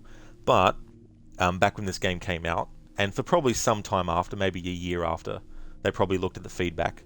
In Assassin's Creed Unity, when you lose a tailing target, it's not instant desynchronization like it was in the other games. Unity was the next major game that came out after this one. So in Assassin's Creed Unity, if you lose a target, the game will let you actually catch up to them. However, if you let them get too far away, like if you are tailing them and then you just stand there and wait for 10 minutes of real time, then it'll probably desynchronize you. But they got a bit more lenient on tailing missions, for example, and maybe it was part of the feedback that they got for this game. Keone, you loved the gameplay, was fun in the game. It really was. Yeah, I quite like this game's combat and just the ship combat. I'm a fan of that stuff. Like I like it. I know it's not everyone's sort of like favorite thing about Black Flag. A lot of people, probably would prefer if there was no ship stuff in it. But I don't mind it. I enjoy it, and even the ship tailing missions I didn't mind as well, because it's just I think it's a combination of having the patience for it, but also having the ability to recognize how the gameplay works and all that kind of stuff with tailing and things like that, like keeping your distance and when to speed up versus when to slow down and all that kind of stuff. And it's getting used to it kind of thing. But even so, even if you get used to something, it doesn't mean that you have to like it. So I understand if people who got used to it still don't like it. That's definitely understandable. So there we go. The optional objectives in that memory were tackle the pickpocket and use smoke bombs to escape. Now it says bombs, so I technically could have used more than one smoke bomb, but because I only needed to use it once to satisfy the optional objective, it means that I was allowed to do that one smoke bomb and not any ones after that memory, or not any smoke bombs within that memory after using that first one that I used to get the optional objective done.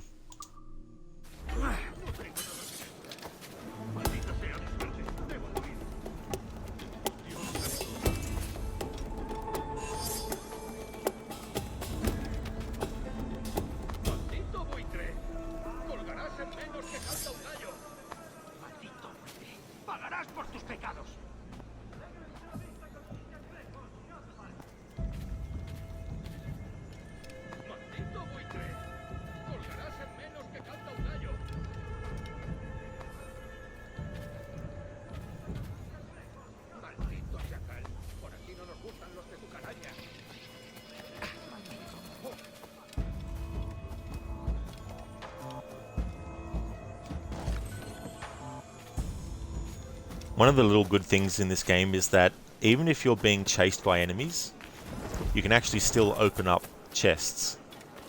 Whereas in the other games, you had to wait until you were anonymous before the game would let you interact with them.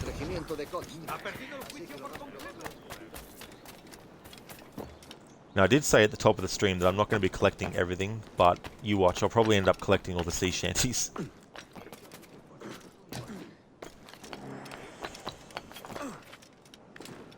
No, we're going to miss that one.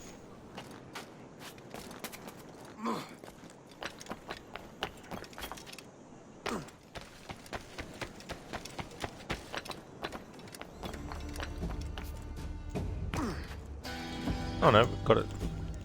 Alright, which one is this going to be?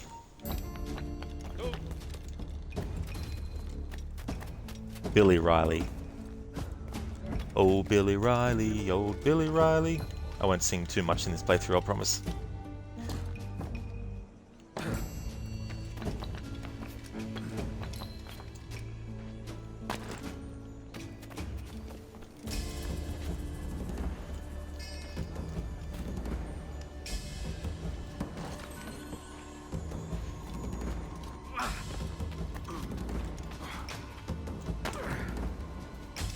Me ofrezco para reuniones, botaduras de mar.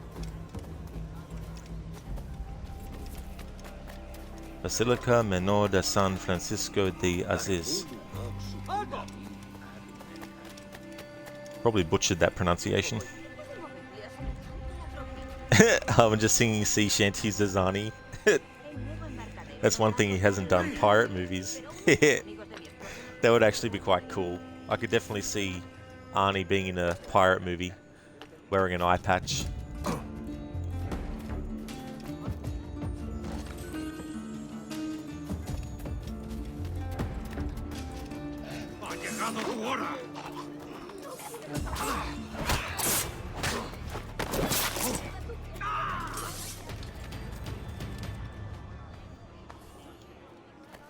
Maldita sea. Hora de volver con mamá.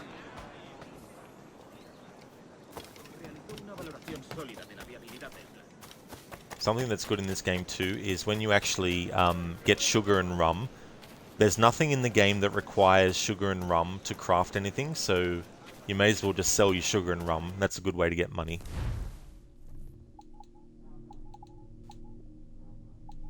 You can also buy all the hunting goods. So if you want to actually craft everything, you can either go out and actually hunt and get the skins and then go and use them to craft, or you can literally buy the pelts. Every single animal in the game that has something that requires their skin, you can actually buy it. Even whale skins and all that kind of stuff. So if you don't want to, you don't have to do the hunting side of things. You can just wait till you have a decent amount of money and then just buy what's required.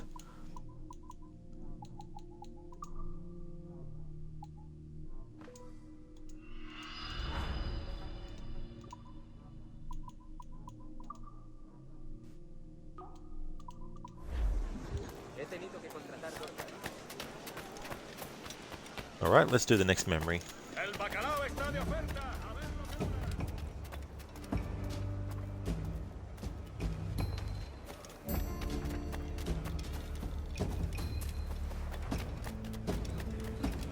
We sure are.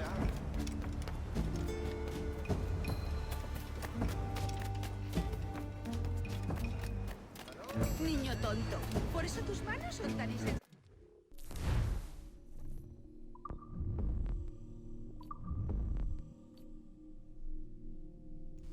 Memory 2. And my sugar? The maps Edward hoped to sell to Governor Torres have been seized by guards. Find where they have been taken and recover them.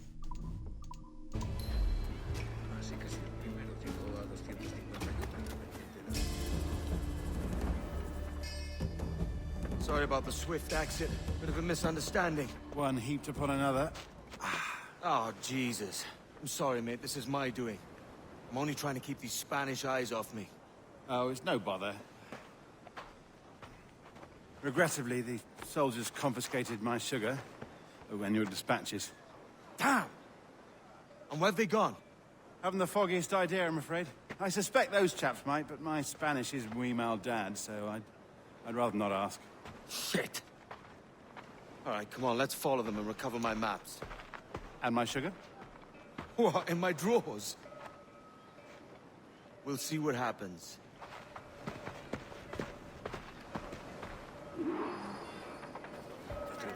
You don't mind me tagging along, do you? Not if you keep quiet and stay out of sight.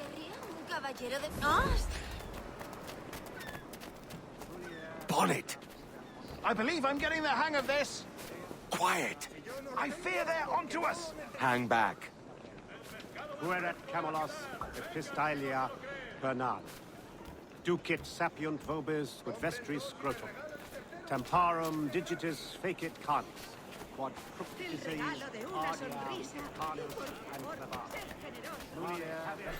¡Abren mis suculentas ostras! Deus sub gramineo. Buenos dias, senores. You're late. Yes, sir. See, we are very sorry. Our captain delayed us. Ducit sapiunt vobis ut vestris scrotum. Temparum digitis fecit canis. This would be Captain Mendoza? Yes, sir. He is very excited to meet you. Only he must be present for a hanging, senor. Hanging? Oh, I love a good hanging. Yes, sir. Very nice. We may go. If you like.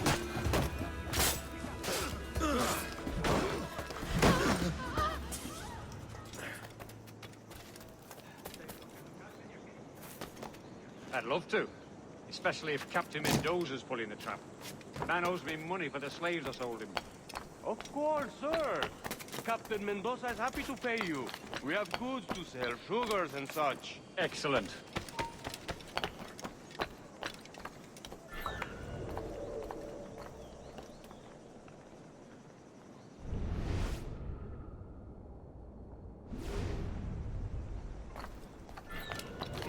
¡Alto ahí! ¡Venga pues!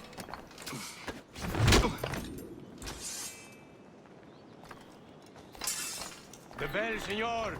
The hanging will be started soon. Let's not dilly-dally. Yes, sir. We go.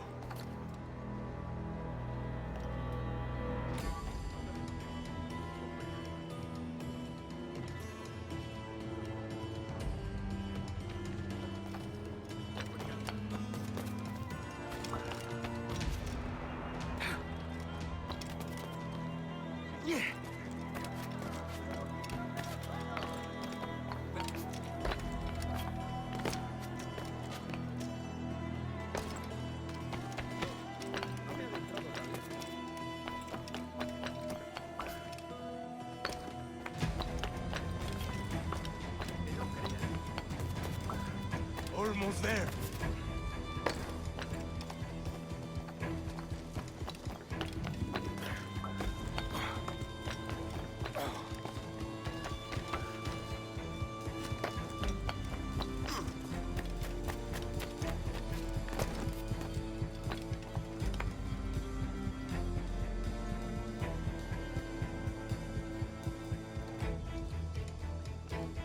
Don't know what these enemies are doing. Harbinger, fucking hate the leech zombies. I do too in that game. They're just so damn friggin' annoying.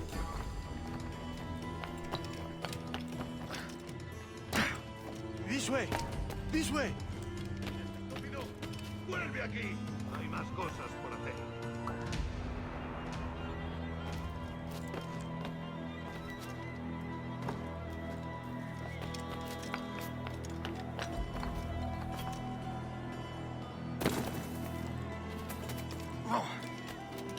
¿Qué está haciendo?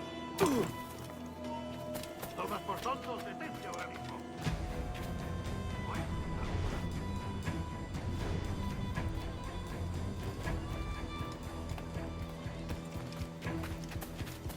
Lárgate de aquí echando leches. Aquí no se...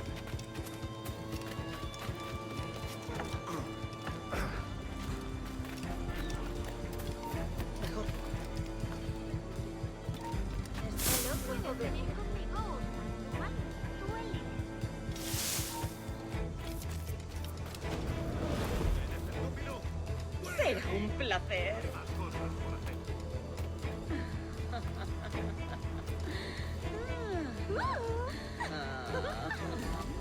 How long will this hanging take, man? I don't mean to hang about all day for the captain. Quick as anything, sir. Captain Mendoza needs only to hang the man, then he will deliver your payment. I don't want reales, mind. I want goods. Things I can sell. Tobacco, rum, sugar. See. We have much fine sugar. Crates we took off a fat Englishman last night. Englishman? Por el delito de motín contra tu capitán, el tribunal te sentencia a morir Sugar en la from horca. Barbados. Very fine. We hold it in the Castillo after the man started the fight last night. He ran, left his sugar behind. Very fine. Well, that's a start. Shall I accompany him to the Castillo? No, sir. Captain Mendoza will have it sent to you, I believe. You will see. Good lord. Is that big brute your Captain Mendoza? No, sir. He is El Tiburón.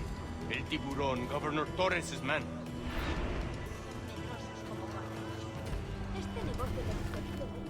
El último hombre de la guardia tenía haberlo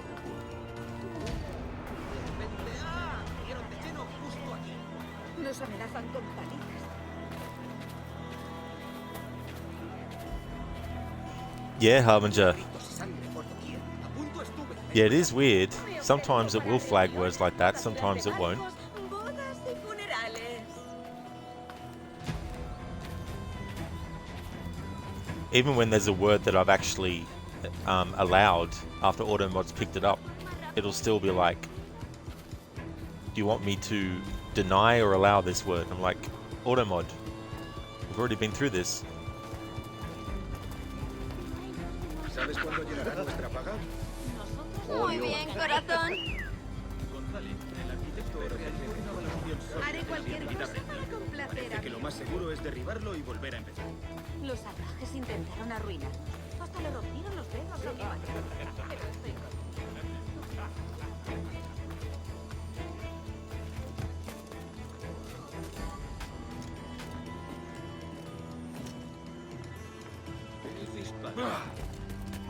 ¿Últimas palabras?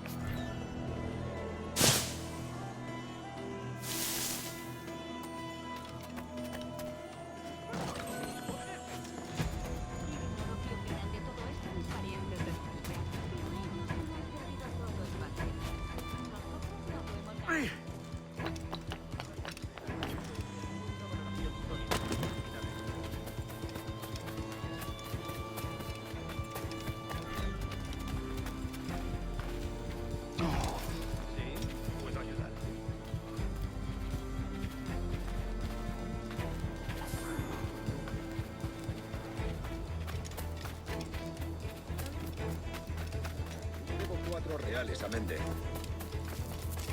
Lárgate de aquí, echándole.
So Edward, having a look and seeing the Stede Bonnet's sugar is there, he leaves it on purpose. There's two ways you can look at it. You can look at it as like, well, he had to leave it there, because if he didn't leave it there, then he'd be discovered. And if he was discovered, potentially he'd be captured. And even though that does actually happen later, Edward gets captured. At this point in the story, you might be like, well, why didn't Edward try to actually get Stede Bonnet's sugar out of there? But some might be like, well, if he did, he would have been detected and captured. The other perspective to look at it is that Edward could have actually gotten at least some of that sugar back to Stede Bonnet, but he decided not to, because he's obviously caring more about the maps. Because the maps, in Edward's mind at this point, are going to lead him to potential rewards.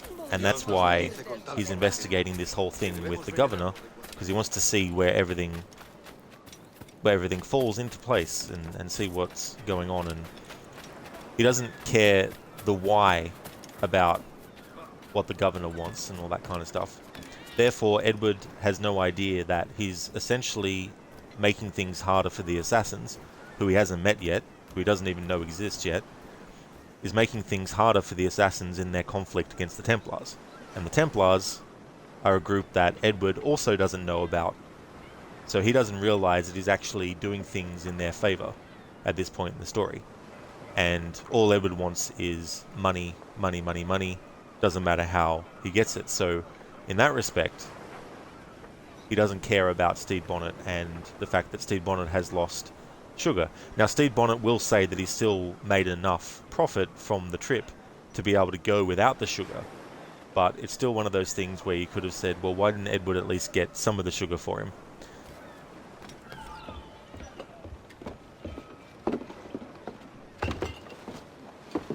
Sorry about the sugar. I've only one pair of hands. Oh, it's no great loss. I've got plenty of cargo here to make a profit on my trip. Will you stay here long? For a few weeks, yes.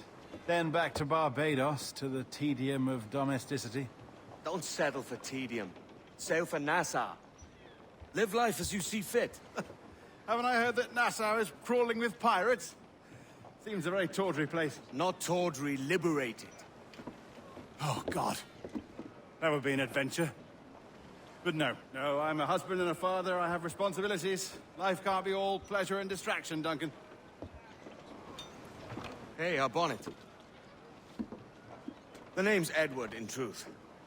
Duncan's only a handle. Ah. Secret name for your secret meeting with the governor. The governor, right. I think I've kept him waiting long enough.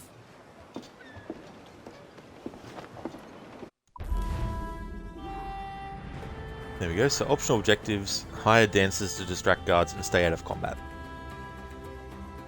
So the thing about Edward telling Bonnet that his real name is actually Edward, he's being honest about that. So he's finally actually being honest with Stede.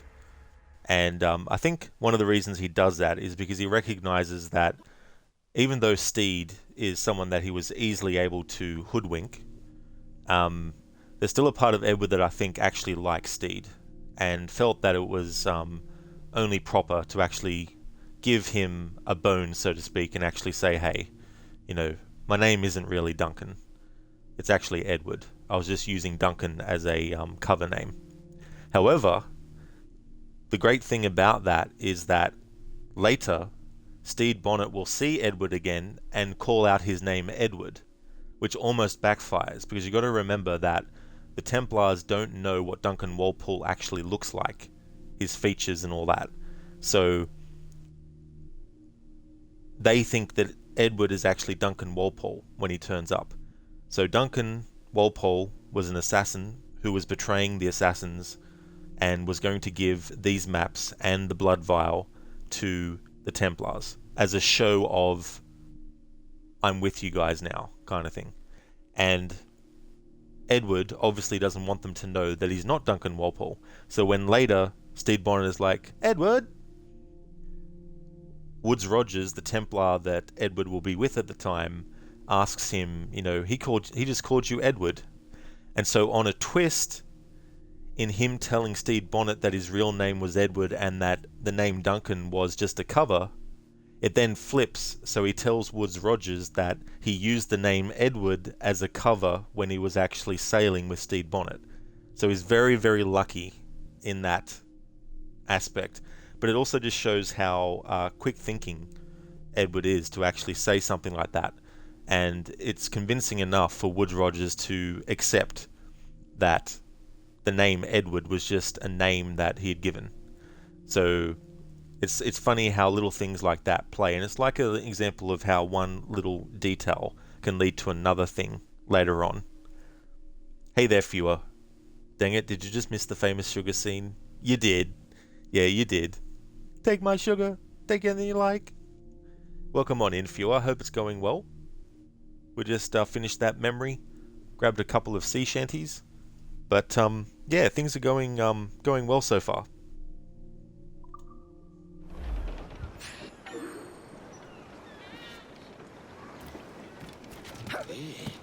Se habrá dado.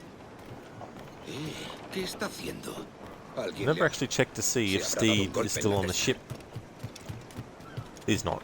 So he's either in the captain's cabin or he's just out and about somewhere in Havana that we can't find. Viewer, up kinda late, was out for a bachelor party for a bro of yours. You can't imagine you'll be asleep soon, but you're happy to wind down with the show on. Oh, that's great, Viewer. I hope you had a great time. I hope it all went well for their party. That's excellent.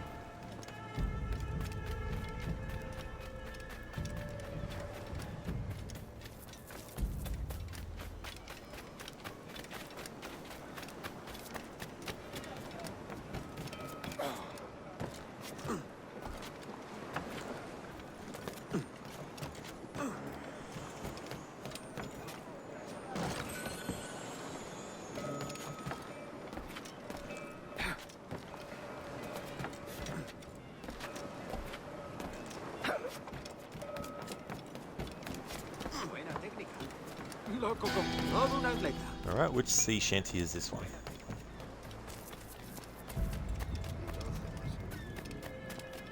Derby Ram. I can't remember how that one goes, so I won't sing a little bit of it like I did with the other sea shanties that I've collected so far. Not that I want to subject people to my singing, but...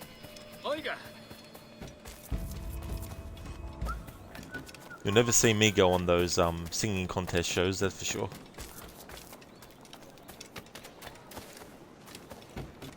Unless it's a mockumentary about those kinds of shows.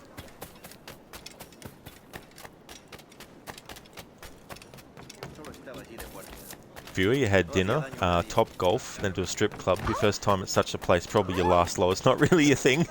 That's fair enough.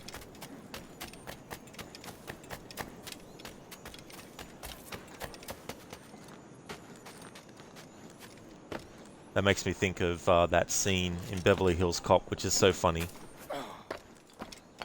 He's being tailed by two detectives in LA who are keeping an eye on him. He's there to investigate the murder of his friend, and they're tailing him, and he actually convinces them to go into a strip club. And while he's there, there's these two people that are casing the place to actually rob it. And so, when Eddie Murphy's character Axel Foley sees this going down, he tells the two detectives that he's with what's happening, and for them to be ready. And then what he does is he goes over to the dude and he pretends to be drunk, and he pretends that he's mistaking him for someone that he knows. He's like, Phil! The guy's like, get away from me, man. He's like, you changed, man. You changed. Such a funny scene. But then he ends up arresting him, and later when he's back at the police station, and the two detectives have to explain to their superior officer, you know, what actually happened. Axel Foley comes up with this bullshit reason for why they were in there in the first place, and says that they were the ones that recognized that there were two suspicious people going into the establishment, and that they followed him in there and made the arrest, and that he was just a bystander enjoying his time. It's one of my favorite scenes in that movie. Just the way he's like, "You've changed, man." Hey, Phil. Phil, you're a groomsman for a big event coming up in a few weeks, so it was you and 6 others, the groom, best man, and other groomsmen. Well, that's cool that you are. Like, I've never been that for anyone, so I can't imagine what it's like firsthand. You know that scene? You changed, man, you changed. I haven't seen that movie for a long time, but it's still my favorite Eddie Murphy movie, actually. Ever since I was a kid, watching that movie. Love that whole scene in the warehouse too, where he's pretending to be an inspection from, I don't know which company he's pretending to be from.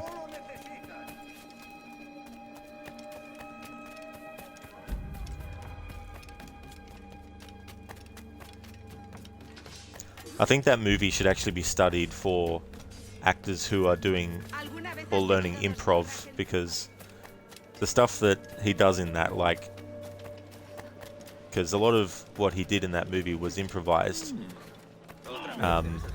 but apparently, according to the other cast members, he was so good at ad-libbing that he could go all over the place with it in terms of like what he came up with, but he always managed to make sure it still matched what dialogue they had to respond with.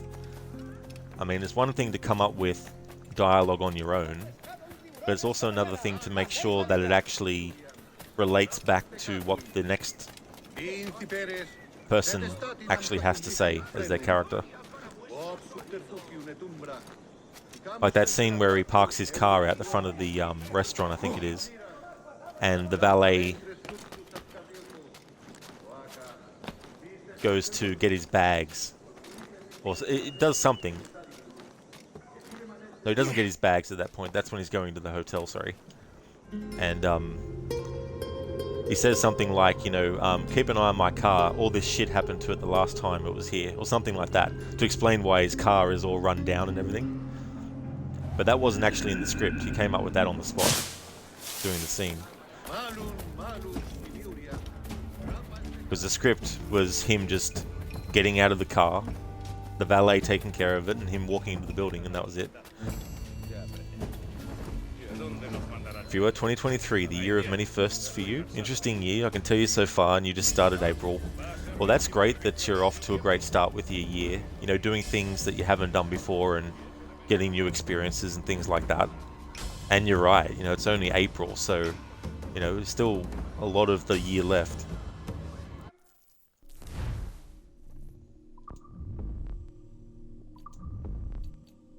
Mr. Walpole, I presume. Disguised as the assassin Duncan Walpole, Edward must deliver various maps and a strange crystal cube to the governor of Havana. So you need to remember at this point that the Templars don't know what Duncan looks like. So Edward is able to infiltrate without them going, hang on, you don't look like Duncan Walpole. All they know is that he'll be wearing the assassin outfit. So this gives Edward a cover that he can use to infiltrate. And it's a great example of social stealth as well. Viewer, this is Havana, right? You know what you like about Black Flag? They added that different area viewpoints have different music. Small thing, but you appreciate it a ton. This is Viewer, yeah, this is in Havana at the moment. And you're right. You know, it's great that they did that instead of just having it. And there's nothing wrong with having just the same music every time. But every once in a while, it's good to change things up a bit. And I think that's a good change, to make the music not always the same at every single viewpoint in the whole game.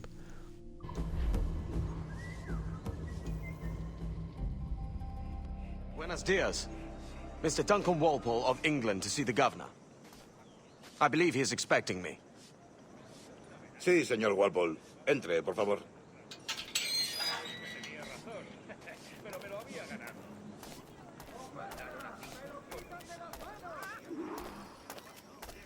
¿Ese es el hombre? ¿Cómo lo llamabas? ¿Asesino? Sí, Duncan Walpole. Debería haber llegado hace muchos días. No me gusta que los extranjeros se paseen por nuestra ciudad. No me fío de ellos. Cállate. El gobernador tiene invitados. Todos franceses e ingleses. Parece un hombre rudo. le suponía un aspecto más respetable. Lleva meses en alta mar. Sé indulgente con él. Game Fanatic, you heard Mirage has social stealth.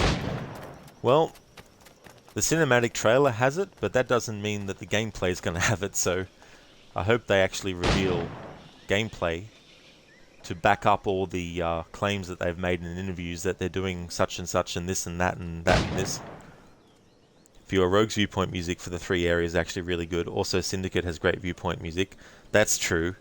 Yeah, that's the one thing I can say I like about Rogue, is the music. And yeah, you're definitely right about Syndicate as well. The viewpoint music in that. I like the music in that. Like, it's not my favourite soundtrack out of the games, the one for Syndicate, but I really do like a lot of the music, and it really does suit the time period as well.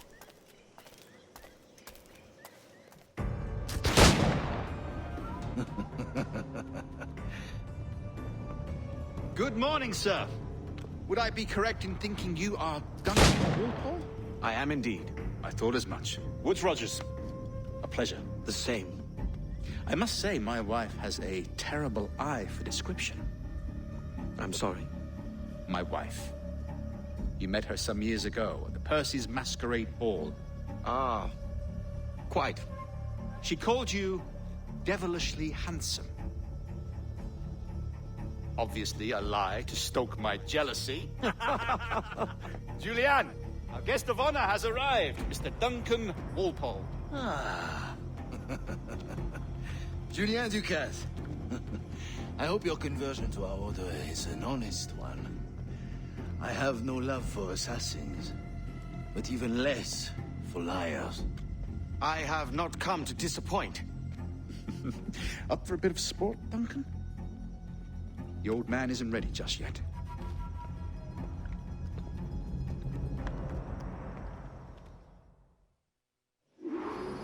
You've got my 2 best pairs of matched pistols, Duncan, so handle them with care. If I had 8, I'd treat each as my own son. Pull off a few shots if you like. Get a feel for it. I once fought beside a man who carried 9 on his person. They were a boon in battle, but hindered his ability to swim, sadly. Quite. Alright, so we have a veteran Assassin's Creed performer, Alex Ivanovich, playing Julian Ducasse, the Templar that is with Woods Rogers. They're his other roles in the series that he's played. So the optional objective, complete Rogers' shooting challenge. I'm allowed to use the pistols in this memory only for the optional objective, but when there's memories that don't have using pistols as an optional objective, I'm not allowed to actually use them for the playthrough.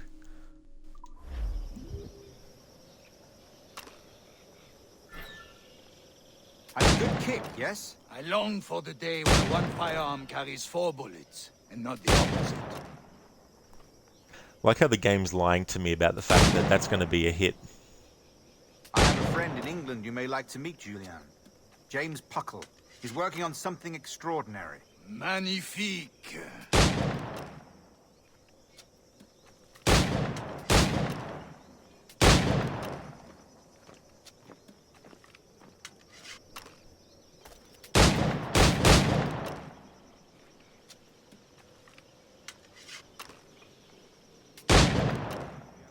Viewer, the New York viewpoint in Rogue is your favorite, is it? Oh, nice, viewer. Yeah, it's good to have things like that, ones that are very memorable and things that you can still enjoy even after the first time hearing it. Harbinger, this optional objective is so much easier with keyboard and mouse. PC Master Race. Exactly, Harbinger. Us console peasants have to rely on more skill to get this done.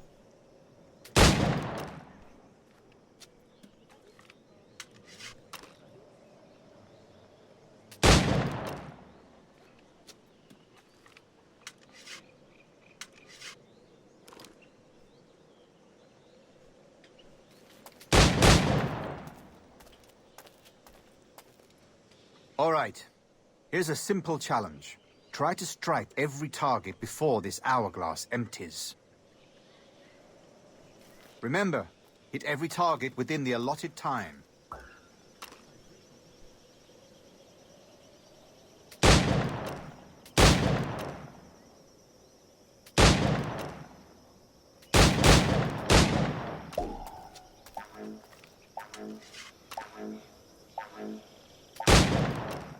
Yeah. Rotten luck, eh? All right. Here's a simple challenge. Try to strike every target before this hourglass empties. Remember, hit every target within the allotted time.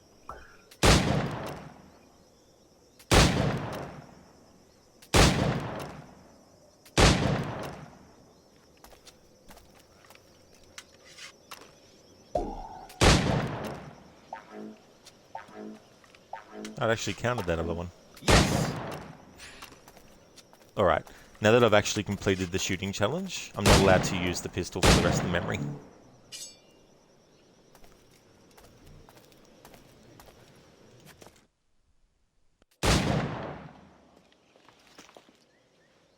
Duncan, where are your wrist blades? I've never seen an assassin so ill-equipped. Ah, damaged sadly beyond all repair. Uh-huh.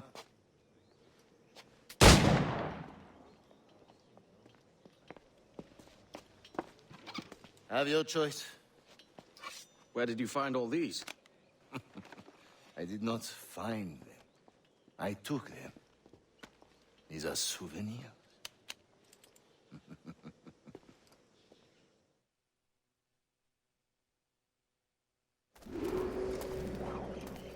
Two blades, as is the custom, oui? Custom, aye. Duncan, will you indulge us with a demonstration of your techniques? Well, We must. We put together a training course in anticipation of your arrival. It would be a shame to leave here without seeing you in action. Yes, of course. Well, I mean, if there is time, I would gladly, show you what I know. Here. You see? Situations well suited to your skills. Have a go. A blade in a crowd is always the simplest. Nothing grandiose, just quick and clean.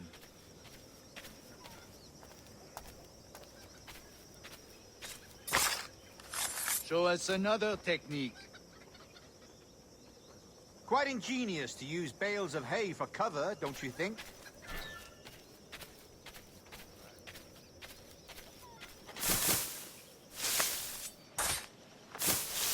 God, that's the spirit. Secrecy. The advantage of surprise cannot be overstated, isn't that so? Especially around a blind corner. If you were Edward and Jocasta not exercising gun safety with him walking around and Julian holding his arm out, absolutely not. For shame. Back in the 1700s. Harbinger Duncan, where is your hook blade?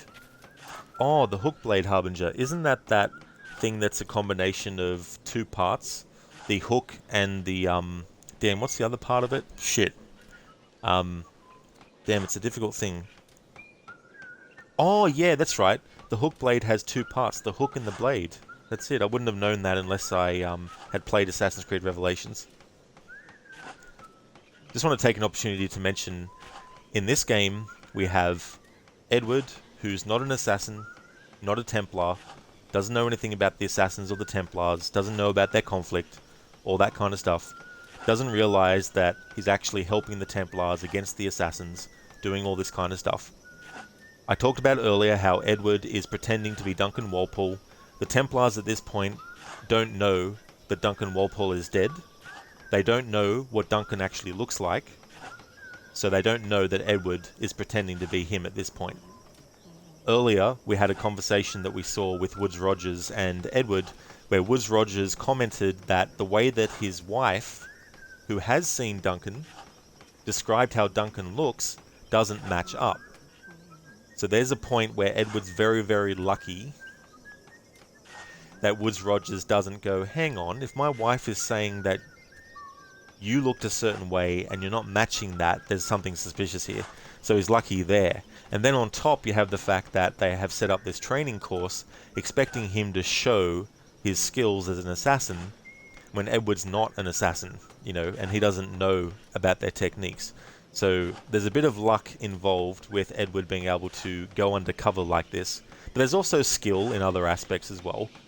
Thinking on his feet very quickly, like I said before, when he tells when he's talking to Woodes Rogers and Stede Bonnet sees Edward and yells out Edward, and Stede Bonnet's like, he called you Edward, and Edward is like, oh yeah, that's the name that I told him for being on the sea with him and all that kind of stuff. So he's very quick thinking and all that kind of stuff. So I just love how the logic of the writing is done to get things from one point to the next and sets things up that get paid off later and all that kind of stuff. God blind me, that's a clever trick. Your aerial kills have a poetic beauty, despite their conspicuous quality. Would you show us? Yes, air assassinations do have a poetic beauty. In fact, it's my favorite kind of assassination technique in these games. Magnifique. Is it also possible to deliver a killing blow at high speed?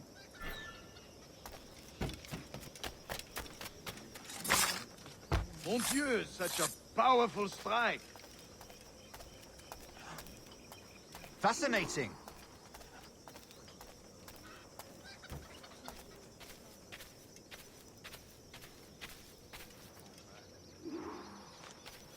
The assassins have trained you well, Duncan.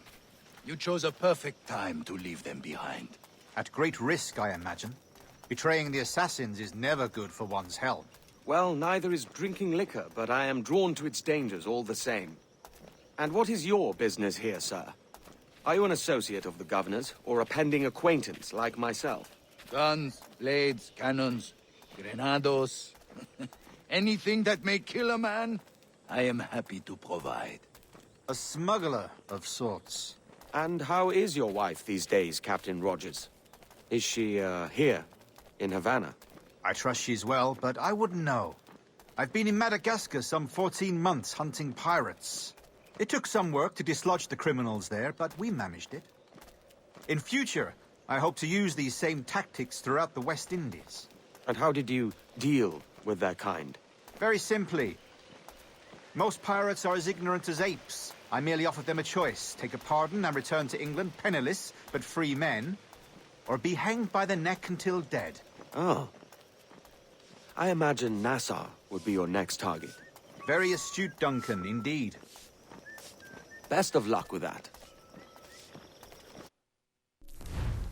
So, Edward asking about Woodes Rogers' wife is more than just making conversation. Edward wants to know if Woodes Rogers' wife is actually with him, but just somewhere else waiting for him, just in case she's able to tell him what he actually looked like. So that's why Edward is asking about Woodes Rogers' wife, just to make sure that his pretending to be Duncan doesn't get compromised in that way, because his wife actually knows what Duncan looks like, whereas Woodes Rogers doesn't know what Duncan looks like. Grandmaster Torres! Mr. Duncan Walpole has arrived. See. You were expected 1 week ago. Apologies, Governor. My ship was set upon by pirates. We were scuttled. I arrived only yesterday. Unfortunate. Forgive my caution, but were you able to salvage from these pirates the items you promised me? Yes, sir, I was.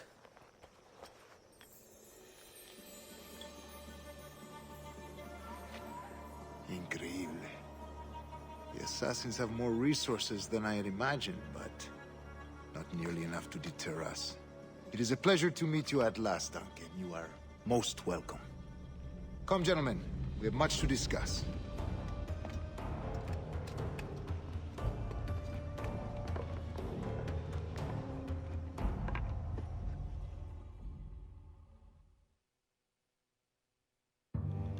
Convened at last, and in such continental company.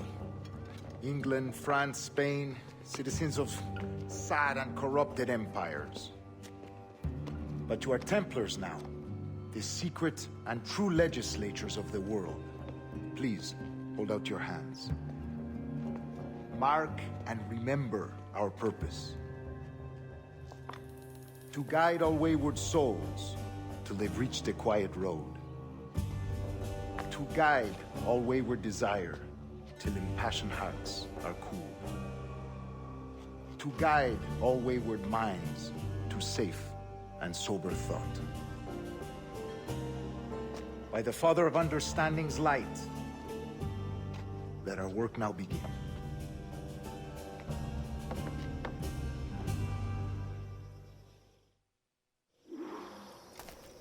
Decades ago, the Council entrusted me with the task of locating in these West Indies a forgotten place our precursors once called the Observatory.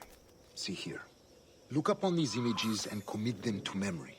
They tell a very old and important story. For 2 decades now, I have endeavored to locate this observatory, a place rumored to contain a tool of incredible utility and power. It houses a kind of armillary sphere, if you like.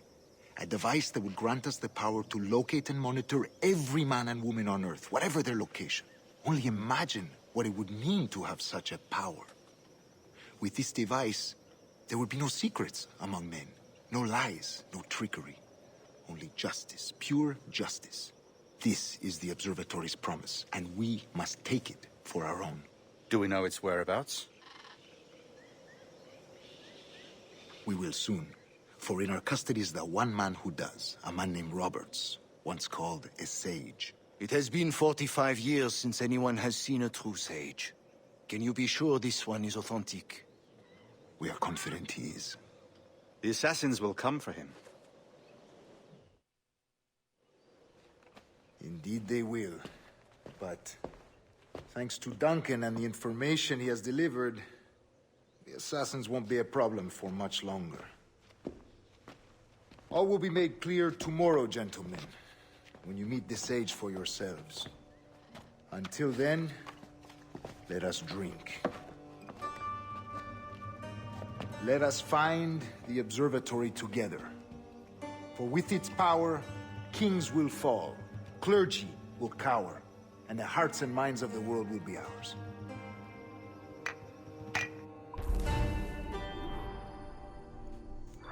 There we go. So optional objectives: complete Roger's shooting challenge and pickpocket all Templars.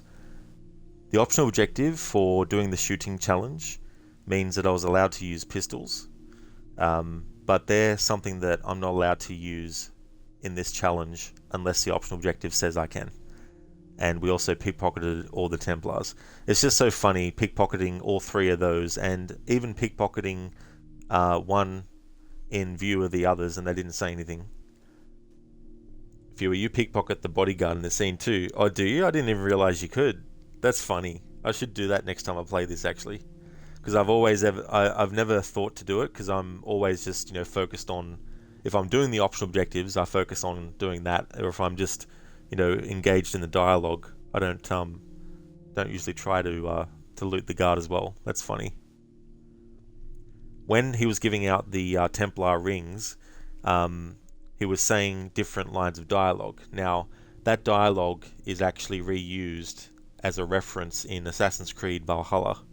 The part where he says, and he's giving the ring to Edward, he says, "To guide all wayward minds to safe and sober thought." Now, that's actually very applicable to Edward as a character in this story, and it is a foreshadowing of his character arc. So Edward is a wayward mind, and he's going to be guided to safe and sober thought. And safe and sober thought being like a kind of way to say someone who has a clear mind, someone who is going to be more than just someone that takes risks and is reckless, and actually thinks about what they're going to do before they do it, and all that kind of stuff. So it's a great bit of dialogue that is being said, and it's just so cool that it's being said to Edward as he gets that ring. And those maps actually have the locations of assassin bureaus in the Caribbean, and that's something else that the assassins have against them from the Templars, is the fact that the Templars now know where those bureaus are, whereas before they didn't. So that's part of Duncan's betrayal, is not only delivering them that blood vial, but also delivering them the locations of the actual assassin bureaus in the Caribbean. I'm not doing that as part of the playthrough. but you can actually go and help those assassins. The blood vial actually contains the blood of the sage. At least I'm pretty sure it's the sage's blood. Now what Torres was talking about is that if I had a blood vial with my blood in it, for example, putting it into the device at the observatory would allow the person to actually see what I'm seeing and hear what I'm hearing. So it's basically an ancient surveillance device that can pinpoint wherever anyone is on the globe who has a dram of their blood inside one of those vials and gets used. And when you think about it in the context of the Isu, the people who created humanity, it makes sense that they would also want a device to keep tabs on all their slaves, to know exactly where they were, what they were doing, hear what they're saying, and see what they're seeing. So that's essentially what the Templars want in this time period, is the power to have that kind of technology, which we know today as GPS and obviously geolocation and surveillance and all that kind of stuff. So it's that kind of concept, but back in the 1700s.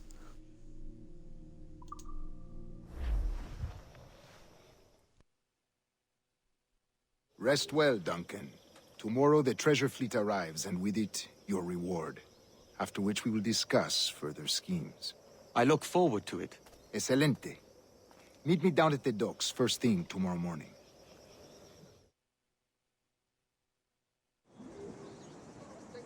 Governor Torres requests your presence at the docks near the Castillo. First thing tomorrow morning.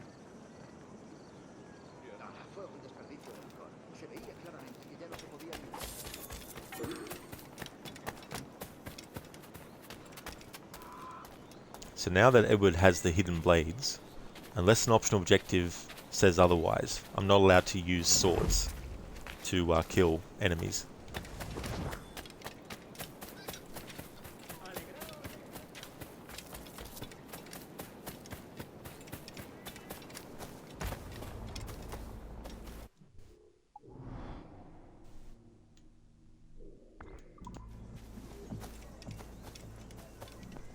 Afro no weapon challenge? Basically, yeah. And if I have to use a weapon that's not the hidden blade, if it's an optional objective, I'm allowed to use whatever weapon the optional objective says.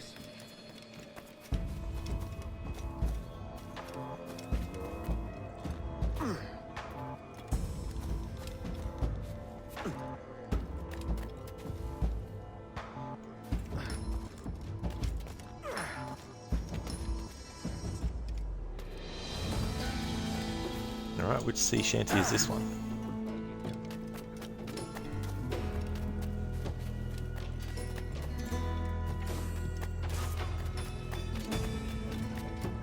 The Dead Horse. Afro, no challenge for the naval stuff then? Not at this stage, no. I sort of wasn't really sure what to do that would not make the playthrough go for months, so I'll just play it by ear. But at this stage there's no restrictions on ship stuff. Viewer, are you going after all the sea shanties or just as you come across them? A bit of mix of both, I think. Just to have, you know, more options to switch between, I guess.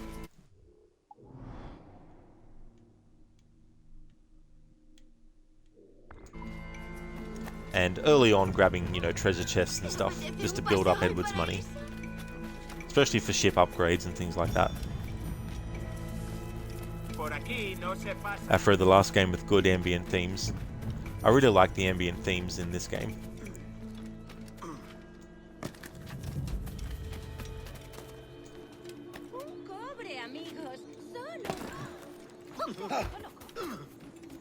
Otra vez. A la guardia le encantará darle una tunda. ¿Estará mal de la cabeza? Singular. Muy singular.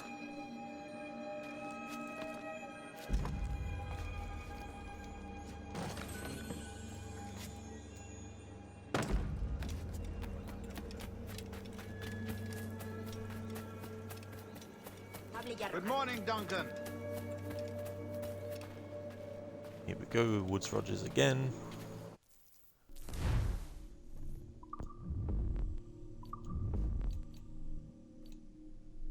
a man they call the Sage.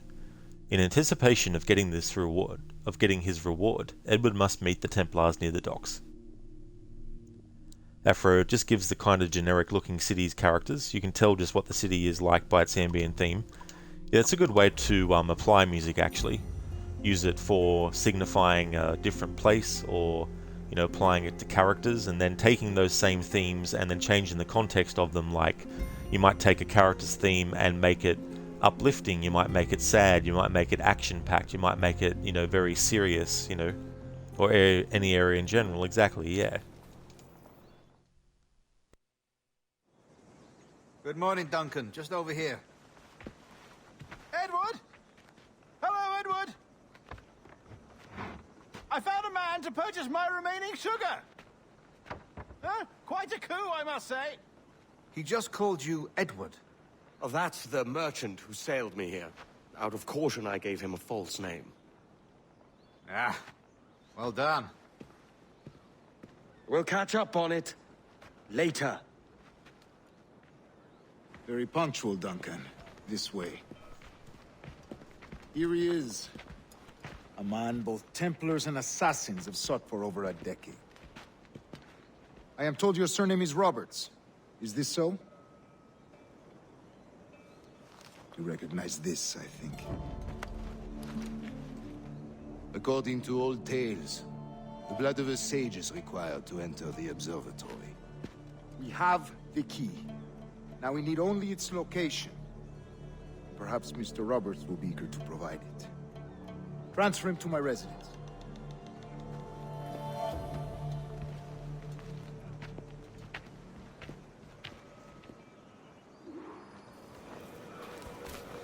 Such a fuss over one man. Is the observatory really such a grand prize? Sí, sin duda. The observatory was a tool built by the precursor race. Its worth is without measure. Precursor race? I see. One of your early letters mentioned a desire to kill the Mayan mentor, Atabay. Were you able to carry out this contract before coming here? I was not, no. Too many complications along the way. A pity. But the maps you delivered with the blood vial will see that job finished. Aye. That's the idea. I don't like this route, Torres. We're exposed. Something is wrong. Stay close, Grandmaster. I feel it too.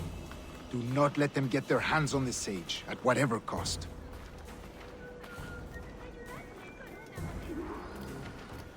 Assassins! Above! They're on the rooftops!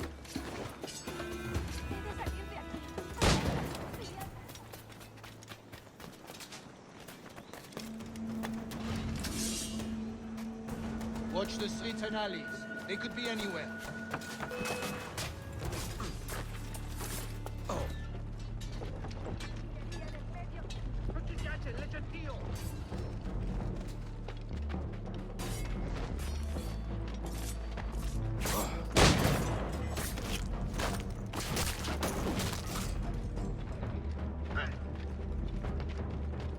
Protect the Sage!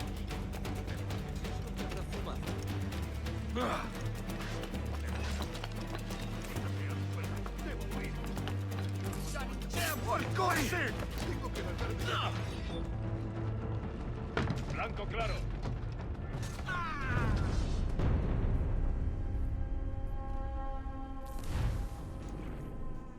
The joys of not being able to use certain things in a playthrough. Few, you might have asked this already, but is this a legendary ship battle playthrough, or no, since it requires so much build up to beat? It's not, no.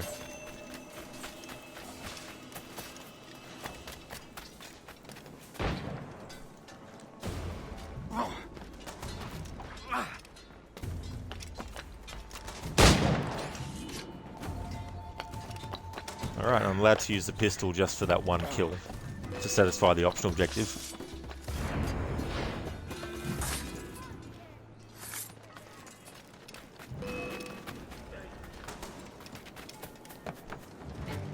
Watch the streets and alleys. They could be anywhere.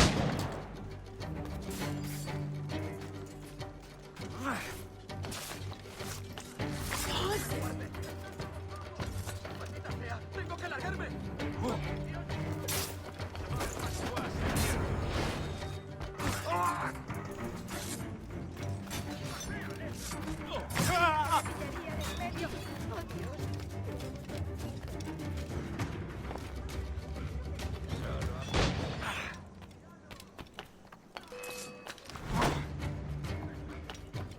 I'm allowed to kill them like that.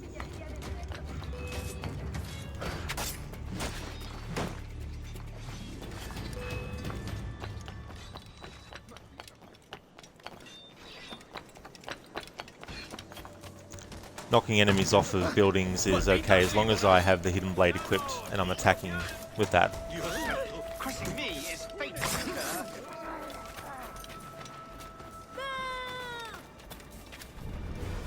Protect the stage!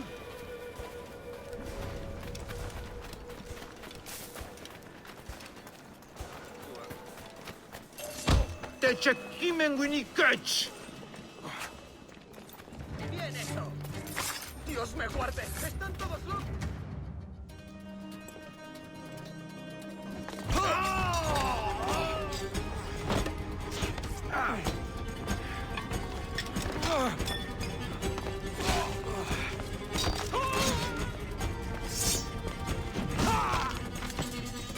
Stop him!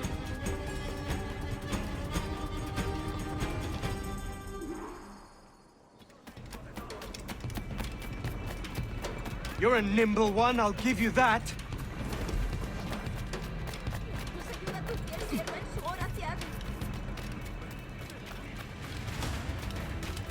Su amo. Guerrero, caballero de su categoría, compañero. Hang back and make this easy on both of us, mate.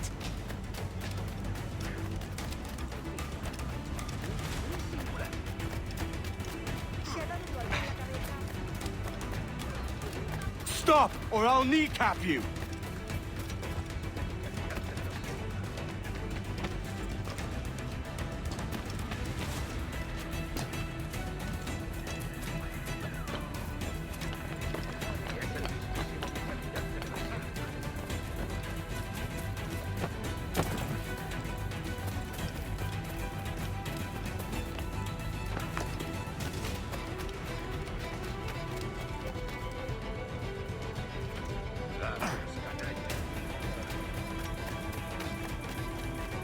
Lo siento, no está en la lista.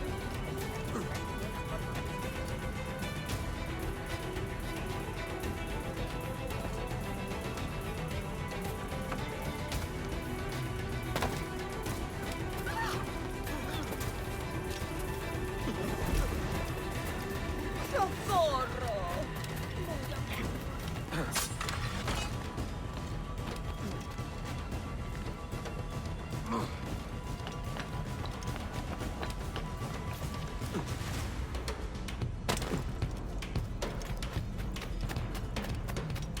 ¿Eso hizo? Bueno, siempre.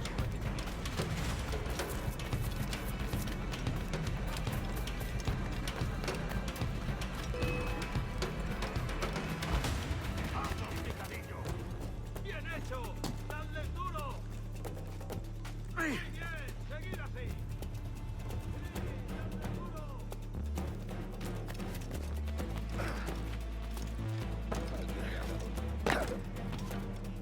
¡Sí! ¡Esa es la idea!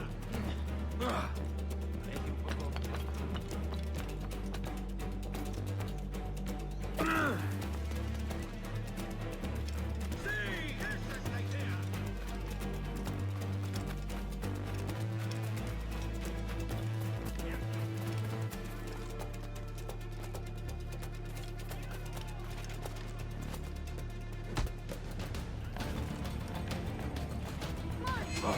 Así aprenderán. Ritmo singular. ¿Qué dices?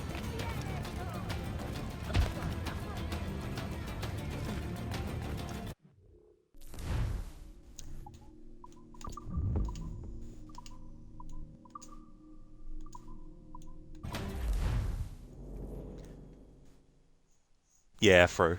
I was thinking that too.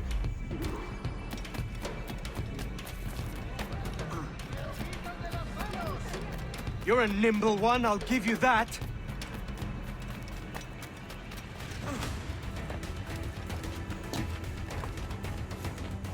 También me ofrezco para fiestas a bordo y como compañía. Hang back and make this easy on both of us, mate. Just a heads up too, I consider that backseating still.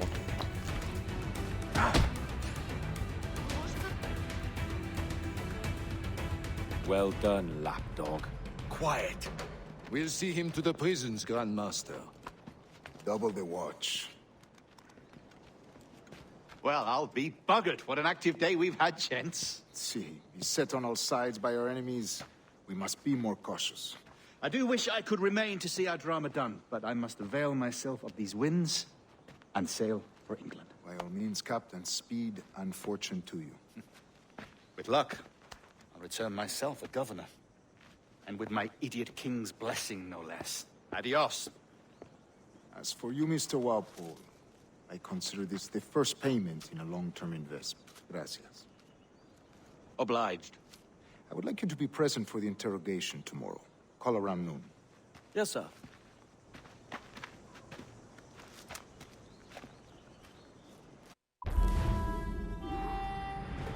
Alright, optional objectives, tackle the sage from above and use the pistol in combat.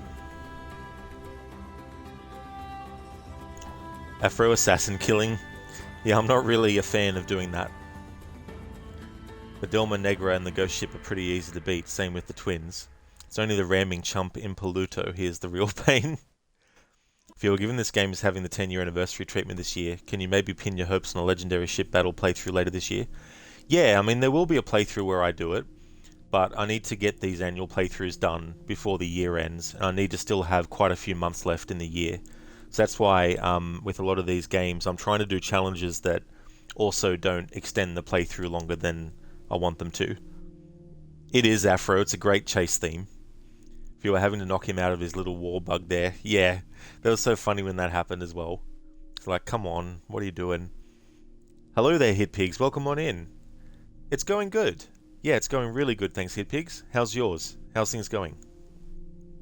So, Edward gets a payment from Torres. Now, as we are going to see, Edward is going to complain about the amount of money it was, but there's still the possibility from his perspective to gain more money, and that's why he's going to continue trying to use the Duncan Walpole identity to get that. But his luck is going to run out because he's going to get captured, and it leads to one of my favorite lines in this game as well.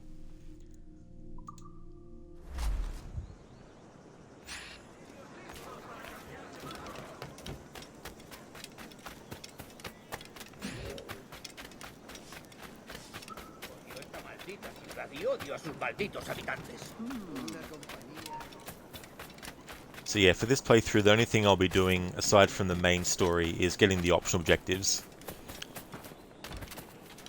I'll also be doing Freedom Cry, but I haven't decided if I'm going to do the Limits challenge for that as well, or if I'm going to come up with a different challenge for Freedom Cry to use.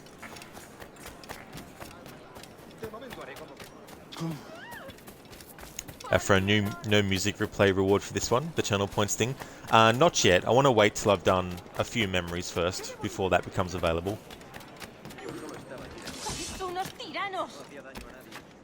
Dadles una lección. Hitpigs is going good. Was not feeling the best yesterday, but you're feeling a lot better, so overall pretty good. Well, I'm glad to hear that you're feeling better now, Hitpigs. There's nothing worse than not feeling well. Glad that you're feeling a lot better.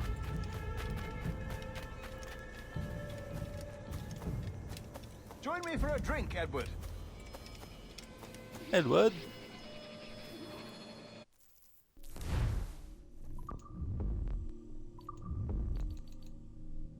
Claiming what's due.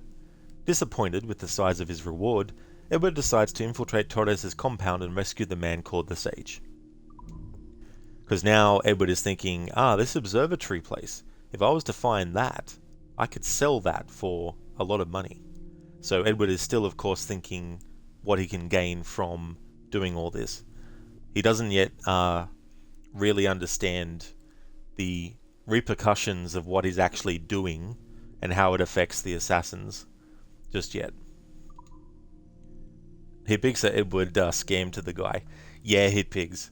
Yeah, he gets shipwrecked on an island with an assassin who's actually defecting to the Templars, and because he needs an outfit that's better than the clothes he's wearing, he kills Duncan and then takes his clothes, but also finds the maps and the letter and the crystal cube inside it, and that gets his cogwheels in his head working and thinking, if I pretend to be this Duncan Walpole, I could potentially get a lot of rewards from this.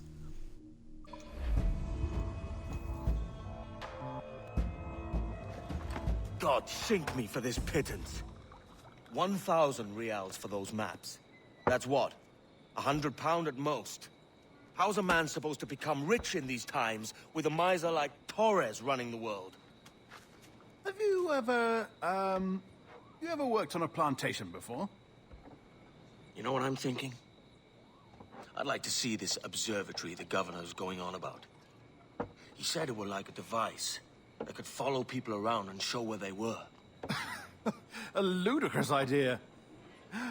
Imagine my wife with such an advantage over me. And imagine what a thing like that'd be worth. Sell that to the right person and I'd be the richest pirate, privateer in the West Indies. I'll catch you up, Bonnet. There's a sage in that house I must speak to in private. I love how Bonnet looks into his own cup, realizes he's out, and then just grabs Edward's to drink whatever's left in it. There's so much stuff that happens in this game that is just character looks without even saying a word, and you just know exactly what they're conveying with their face. More than just facial expressions, I mean, you understand maybe what they're thinking.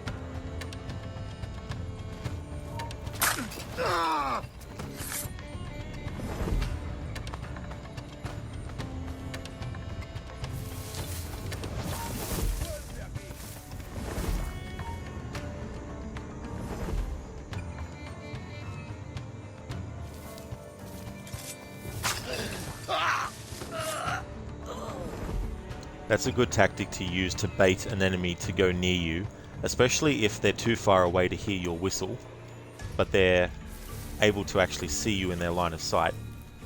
You have to get the timing right, of course. If you stay up too long, they'll become fully aware of you.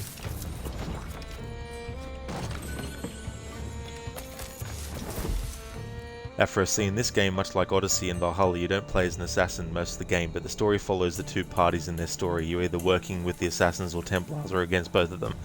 Yeah, that's it. You know, and I don't actually mind that so much, as long as the story is told well. And I feel that because the gameplay doesn't really change that much from the other Assassin's Creed entries, it means that you're still able to feel like you're playing an Assassin's Creed game. And for me personally, Odyssey never feels like an Assassin's Creed game. Because we never... Like, yeah, there's stealth in it, but Assassin's Creed is more than just stealth. You know, there's certain elements that are key that make it Assassin's Creed. However, I do feel that they've done enough of having a character who is something else for the whole game and never an assassin or a hidden one. I think it's about time they get back to actually, and they are obviously with Mirage, playing as a hidden one. But I mean to say, I want them to do that more often. I don't know what the Japan game is going to do, but apparently it's male and female characters. This time not like in Odyssey, where you either choose one or the other and then you're stuck with them for the whole game. And depending on which you choose, they still have the same dialogue regardless of which one you chose, etc., all that kind of stuff. apparently that's what they're doing anyway. They're going to go back to a more kind of like Syndicate style of thing. But the whole thing with the two characters, one is supposed to be a ninja that becomes an assassin, or a samurai that becomes an assassin, or something like that. I don't know which the thing is, if it's even true, of course. But if we are, I hope that they are at least having one of the characters be an assassin. I think that'd be cool to do. Viewer, going to try and get some sleep and lurk here. Hope the rest of your show goes well, mate. Thank you so much, viewer. Thanks for dropping in and for chatting for a bit too as well. Hope you get some good rest. Thank you for leaving the lurk. And thank you. I'm definitely going to enjoy every single moment of playing this game. Absolutely love it.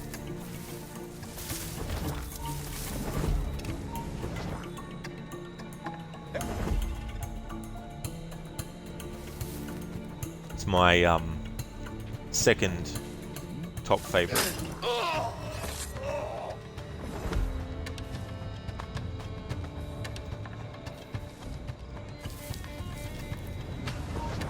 No escaparás tan fácilmente.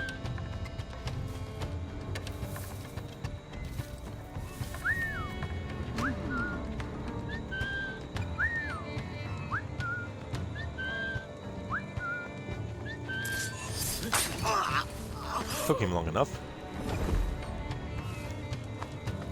Hit pigs, they could be cool, an assassin bringing up a new recruit. That's true, having something like that. And I really think that they could bring back the assassin recruit system. But have it more than just they're able to come in and, you know, assassinate when you press the button.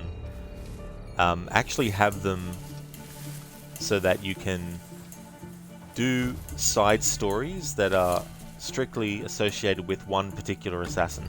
I mean, they did a bit of that in Revelations with the Master Assassins, how you have 2 missions with that Master Assassin, but it'd be cool to have like a storyline that's a side story that goes along with that particular assassin recruit, but also have them able to help you in the mission. Like, you might be able to play as the recruit and set them up in a spot, put them in a hiding spot, and then switch back to the main character, and then when you're ready, call upon those assassins to kill any targets that might be near them.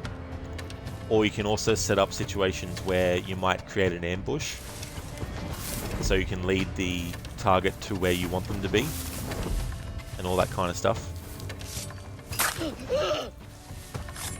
Maybe you want to put an assassin on a rooftop and have them take out an enemy at range, stealthily, you know, things like that.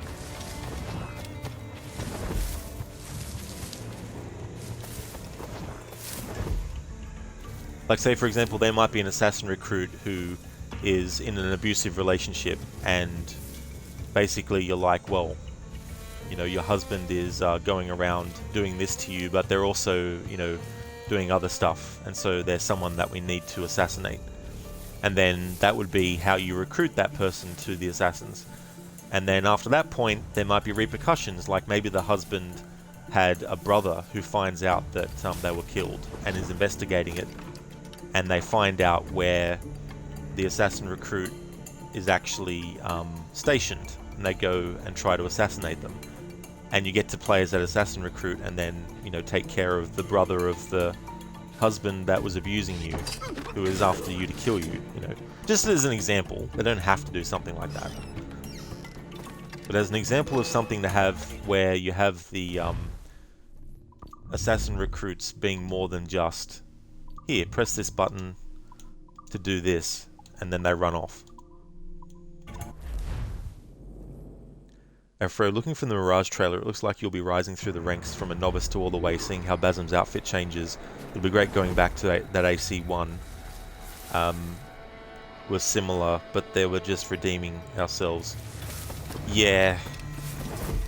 In the past, I would be like really excited based on a cinematic trailer, because usually what you see the character doing is an indication of what you'll be able to do in gameplay.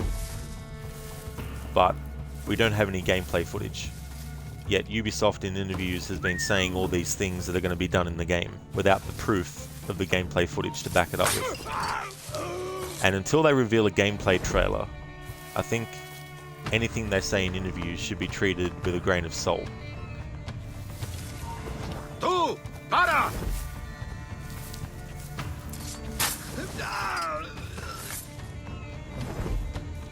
But I'm past the point of caring whether an Assassin's Creed game ends up being good or not. Because if it doesn't end up being good, then I won't buy it. Just continue on playing the other games in the series I do like.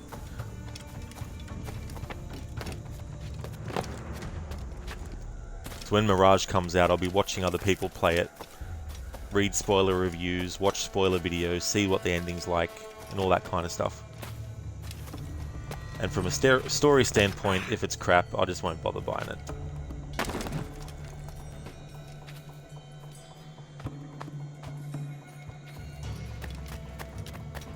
Where it will be difficult is if the story is great, but the parkour is still basic as fuck, like it is in the new games, then that'll be hard for me to decide whether I want to buy it or not. In that case, I probably would make it a I'll buy it when it's cheaper kind of deal. No creas que nos despistarás. Because Origins has a great story, but it doesn't have as advanced parkour mechanics as Unity has. But I still really love that game a lot.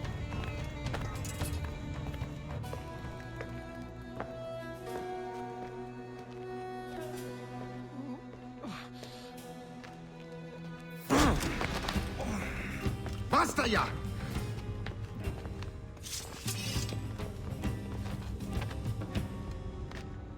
What is your true name, rogue? It's,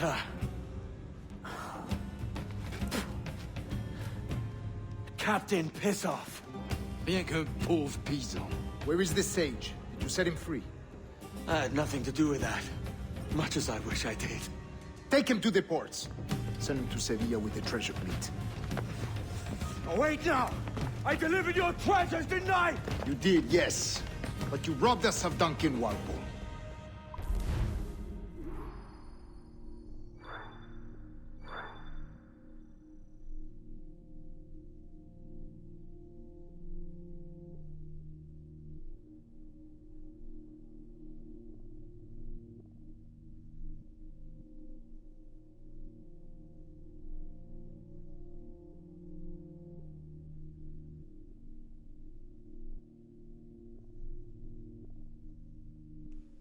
Alright, let's see if this edit goes through.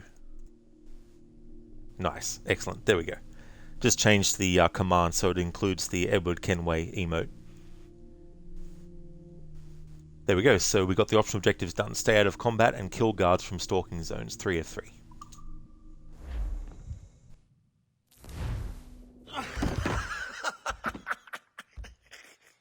A despicable display.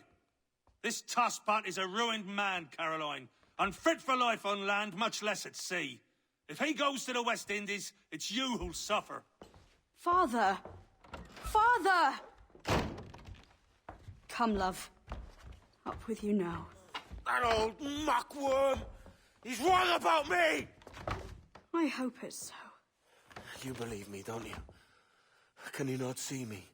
Standing out there on the deck of a ship that's sliding into port. And there I am, a man of quality. With 1,000 doubloons spilling from my pockets. Like drops of rain. I can see it. I love these flashback moments. You could literally take these flashback moments and have actors on a stage perform them, and it would still be very effective. In some ways, that's how it feels to me in the game, seeing those scenes. Cómetela rápido. You hungry? Adewale. Fucking legendary character.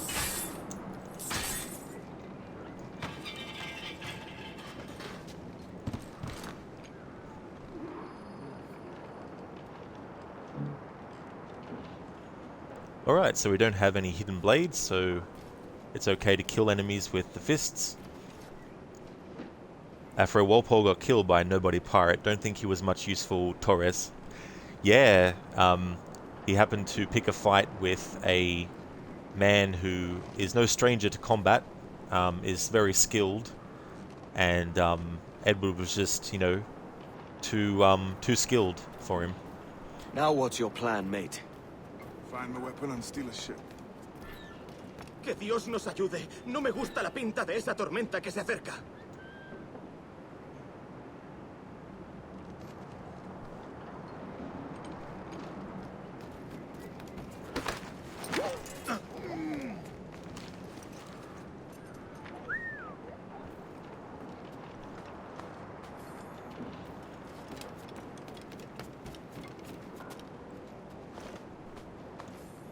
Adewale is such a great character. It's one of the reasons why I hate Rogue, is because he gets killed.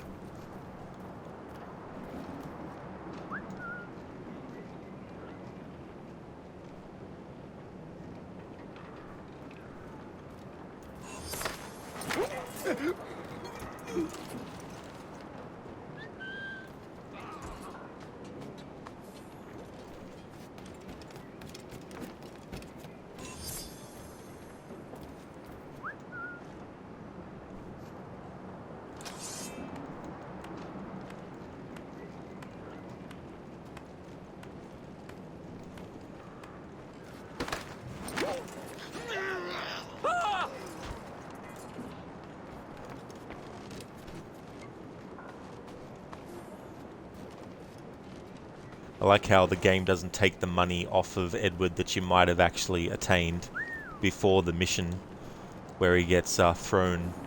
Well, he eventually gets put into this treasure fleet as a prisoner. But it's cool that the game doesn't take your money off you.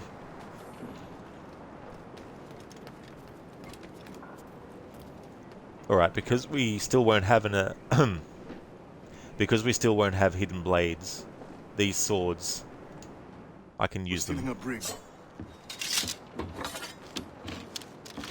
Hey, take what you need. Won't be a minute.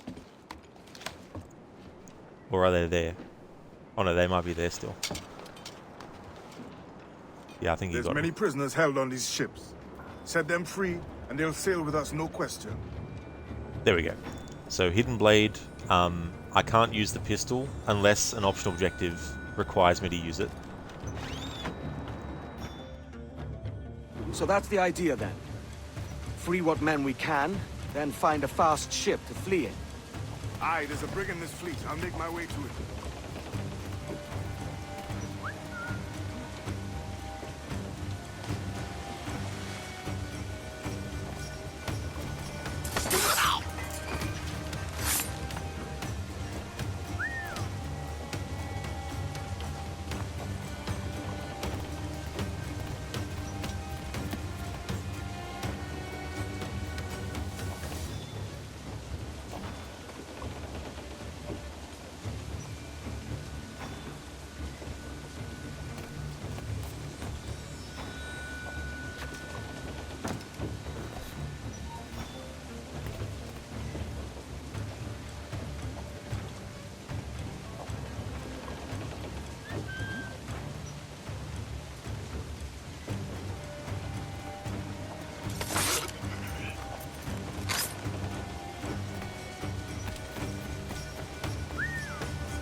Hey there, Cubsy. Well, you mean swords are just unhidden blades? That's true. Yeah, they're blades that you can clearly see. How's things going? Afro, true. Detection speeds in the Kenway games are awful, which is good. Yeah, you definitely use it to your advantage. I did a playthrough of this once with a stealth challenge, and it meant that even in this part of the game where you're on ships, I had to also make sure I wasn't fully detected. Which is doable, but it can be time consuming and a bit tricky.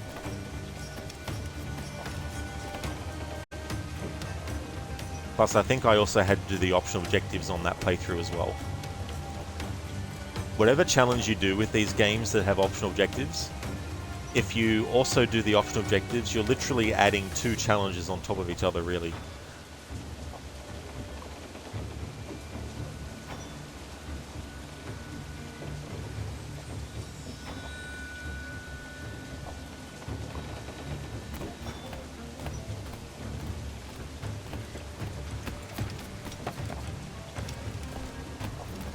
There's a catch to this favor. You're sailing with me. I'd follow you to hell for this, mate.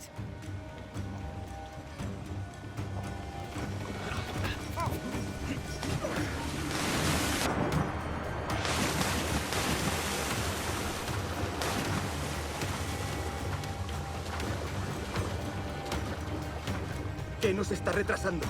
Ya deberíamos haber hecho la mitad de la ruta a las Bermudas. Oro, plata, jade, tabaco, lo que se te ocurra. ¿Y agua qué?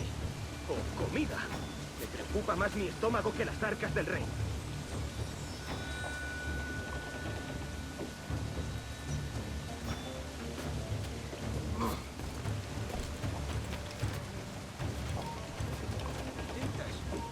¿De verdad vas a intentar escapar de nosotros?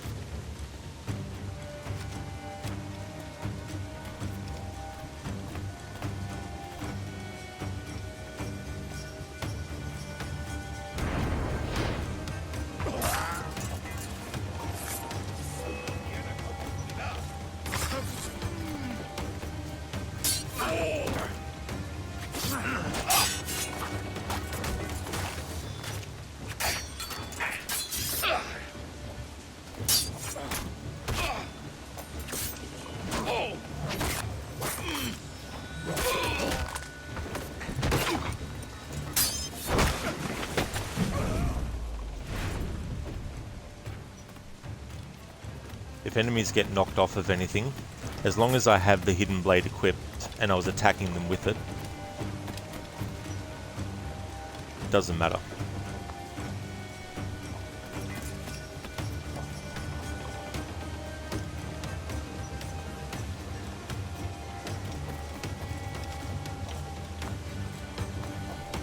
Hey there, Senny. Good day to you, dude. I hope things are going well. I hope you had a great day yesterday. Hey there, Levy. Hope things are going good for you as well. Welcome on in.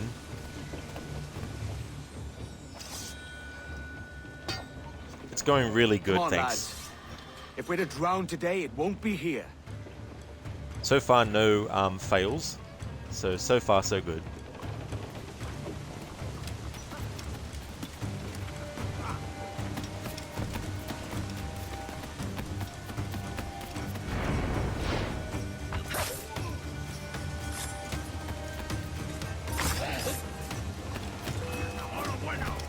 ¡Alto ahí, maldita sea!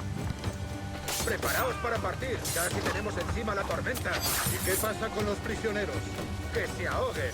Mejor ellos que nosotros. The axe finally fell.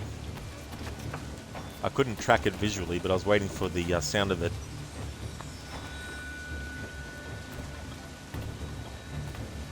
Shin, you wish they would have allowed us to choose the biggest ship in the game. Yeah, that would have been interesting. Maybe in Bull and Scones you'll be able to do that. If it ever comes out, that is.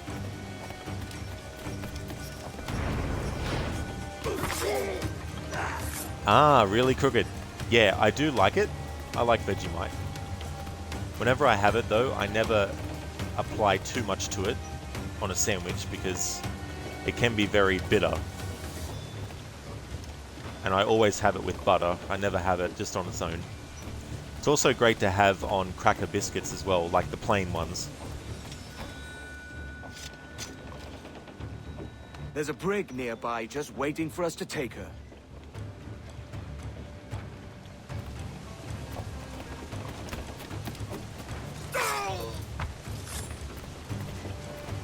Crooked, that's fair. You've never had it, but it seems very strong in taste. It really, really is. And whenever I've seen shows where you have someone visiting from another country and they're being interviewed about what they think about Australia, and the person interviewing them gets them to try Vegemite, they always just give them the jar and the spoon and just say, here.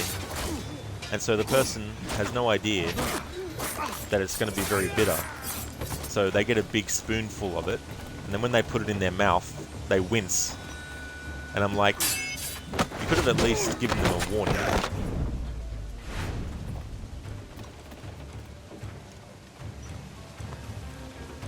Afro MasterChef Australia is a good show. I never actually saw that. I've seen a bit of MasterChef, but I'm not really a fan of those kinds of shows. I do like me some Gordon Ramsay. I think he's funny. I especially liked it when he would actually take the food in question and shove it under the nose of the person who cooked it to let them know how bad it was.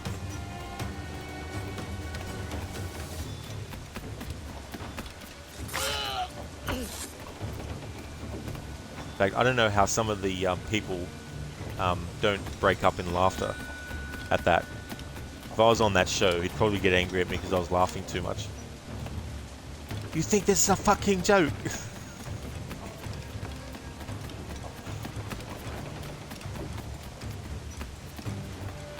Hit Pigs, as an Australian yourself, you think Marmite is better than Vegemite? Now that's actually something I haven't really had much of, to be honest, Marmite. I should actually try some sometime.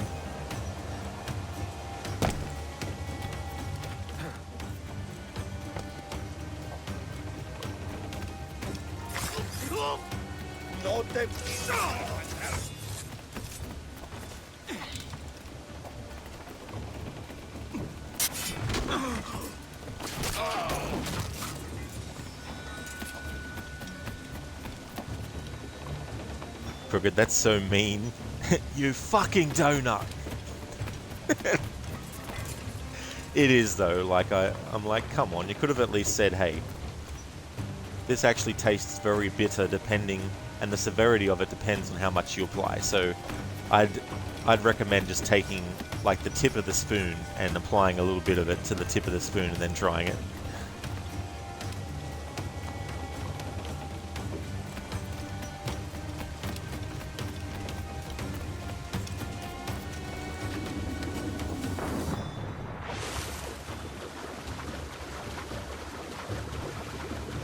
This music is so awesome. I only found out recently that Brian Tyler, who composed the music for this game, his most recent work is the Super Mario Brothers movie. So going from doing music for a video game to doing music for a video game movie. Maybe he's done more than just that, in terms of like, maybe he's done other music for video game movies, I don't know, but he's also done music for the last two Rambo movies as well. Hey, tú!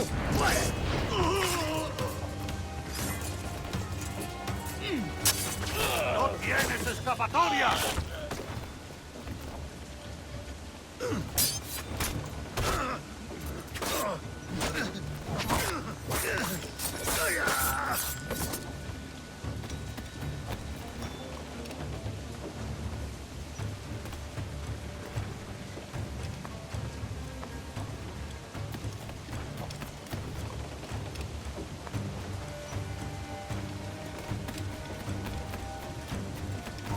¡Para! ¡Parad a ese!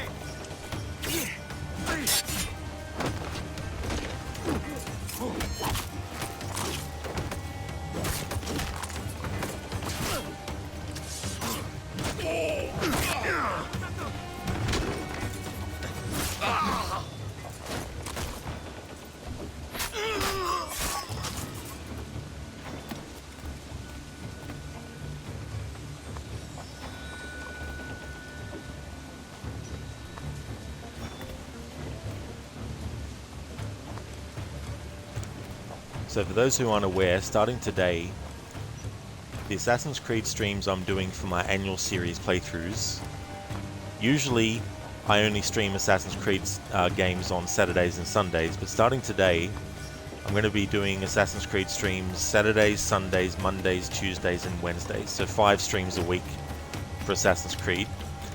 The games in the series that I've got left that I'll be playing is this game, Unity, Syndicate, Origins, Odyssey, and Valhalla. And when they're done, it'll go back to just being Saturdays and Sundays.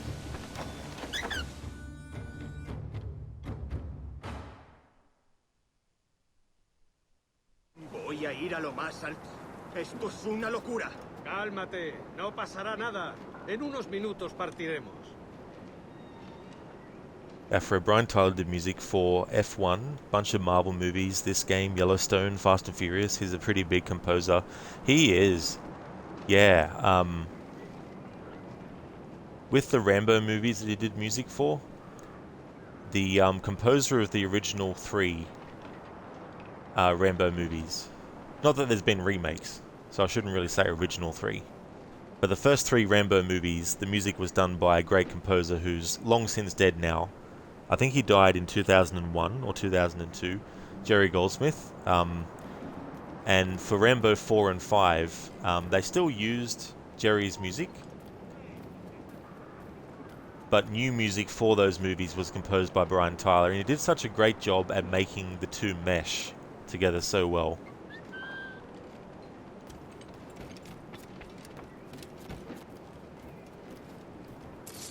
Pronto estarás criando malvas. ¡Ya eres nuestro!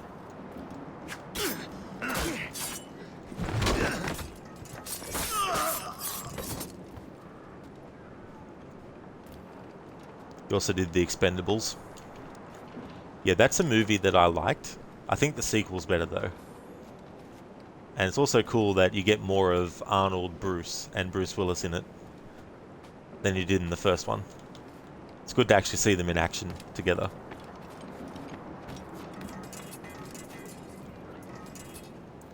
And it's not a great movie, but I actually didn't mind Escape Plan.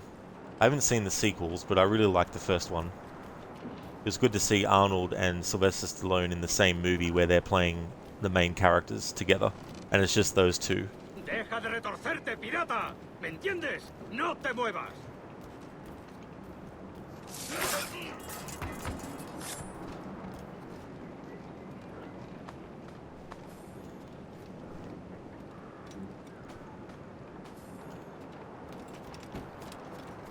And here's the last remaining prisoners. So for the optional objective, we had to free, I think, 23 of them, maybe? We're going topside. Be ready.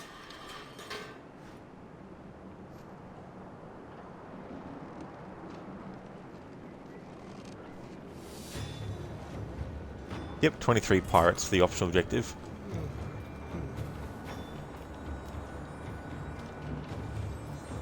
Afro Mel Gibson versus Stallone, sign up, you said, for Expendables 3. It's just good action in those movies.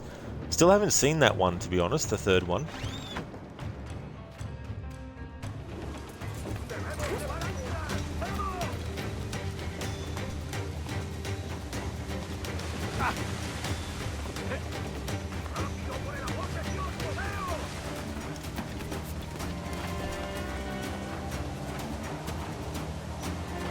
Dios nos amó.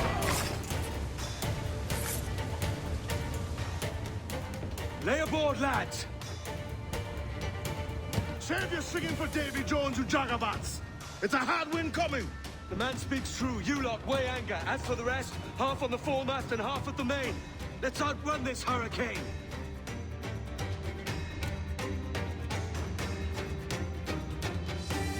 Keep watch on those galleons. See they don't give us trouble. They won't. Far too slow for this weather. You will founder the ship, Kenway. Bark any orders you think wise, mate. We're up against it here. These men know their place. They'll see us home. Fire! Reloading! No! No! We're ready, sir! Small guns, yes! Fire! They're ready to fire! It's dangerous! Fire! They're on the ball line to hell.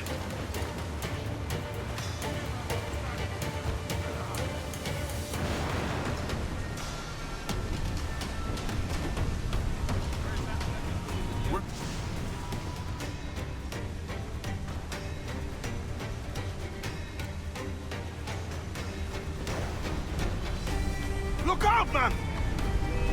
I see it. Easy prey for us, Captain.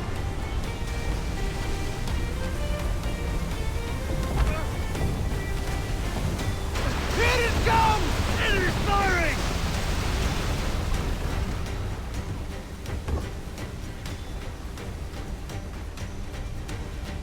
Water spout!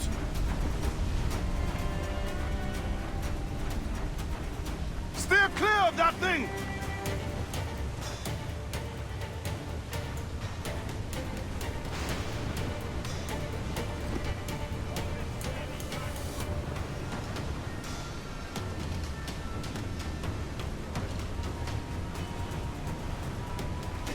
Water spout, man! Stay wide!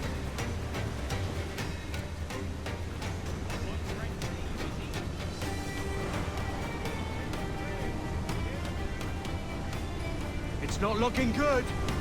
Steady as she goes, man! Look, Captain! The sea rises against us!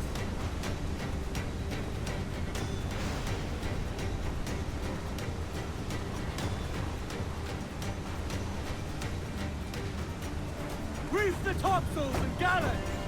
Loose all and trim sharp to the wind! Topsails, gallants! Loose and trim! Rogue wave to starboard! Trim the yards off the wind!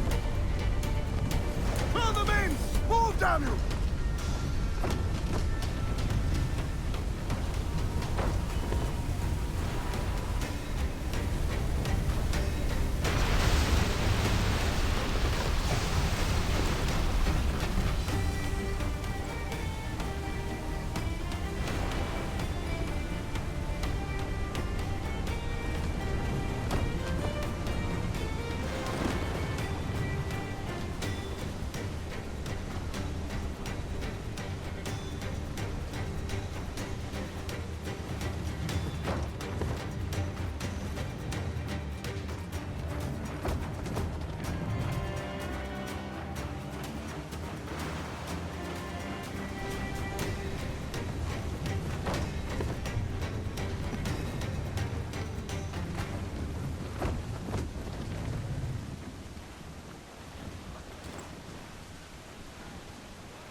God's Elijah! We made it! What a mess, Jesus!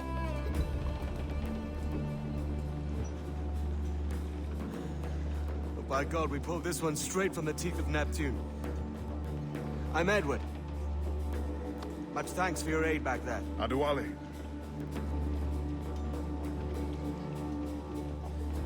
Ever been to Nassau, Adewale?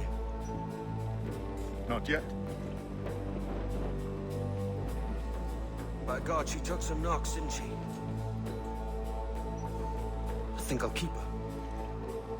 All hands aft, lads! We're taking this one home!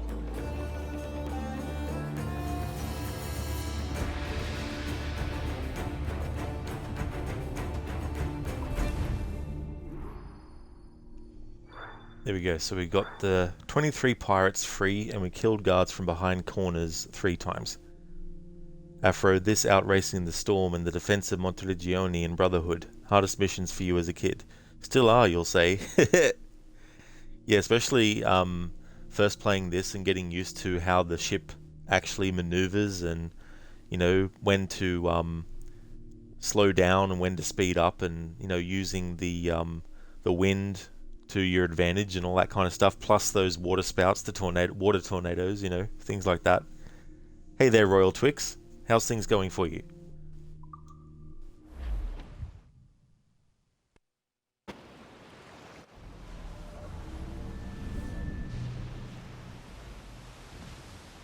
I've made my choice, Addy. I'm calling her the Jackdaw. A sly bird I loved as a child back in Swansea. A dark little creature, no? Did it rub you wrong when I took this brig as mine own? It was the sort of rub I have learned to endure, sailing among faces of such fairness. It's true. Most of these men wouldn't accept you as a captain. So what fair role would complement such unfairness? I'll be your quartermaster. Nothing less. All right. And as quartermaster, have you any immediate counsel for this Tyro captain? Rest and repast would do us good before Nassau.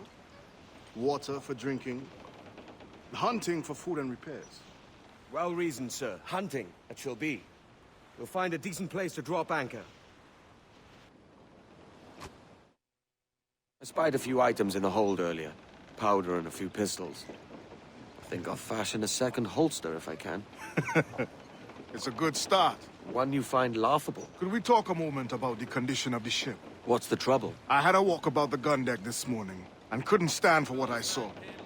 A clutter of linstocks heaped like tinder, and one with a slow match still burning. Christ. And just nearby, 2 barrels of gunpowder, closer than man and wife, fit to explode at the touch of a spark. We'll stow ours good and proper. As for the cannons, they might as well be tossed. Clogged touch holes in need of scraping, corrosion on the bodies, barrel swabs as naked as knives, and breech ropes so rotted, I could use them for knitting yarn. The short of it is, we need good equipment kept in fine condition. But we cannot win every battle with snares and shouts. So worry about your own armaments when it suits you.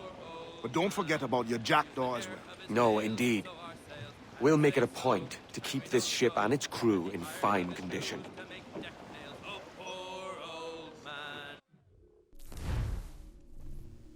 Okay, so I'm going to take this opportunity to take a break. Just going to leave a message pinned to the top of chat so that people who come into the stream will see that I'm on break.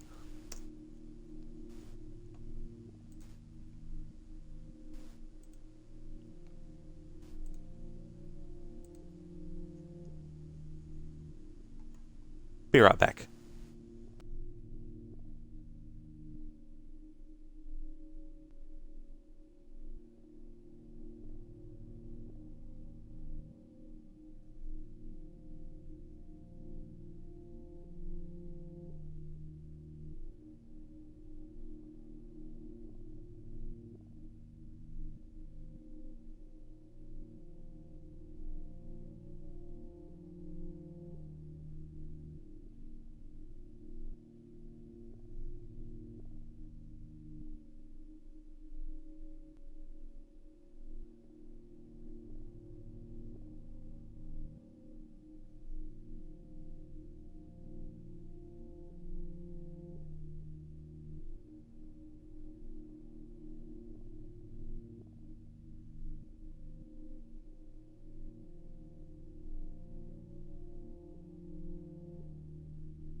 Alrighty then, back from my break.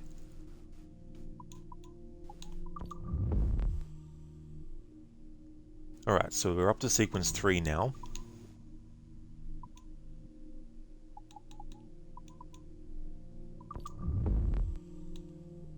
Memory 1. This Tyro captain. For his first order as quartermaster, Adewale suggests that Edward do a little hunting to fix himself up. Drop him down with the long, long rope. Say so, and we know so. Where the sharks will have his body and the devil take his soul. Oh, poor old man.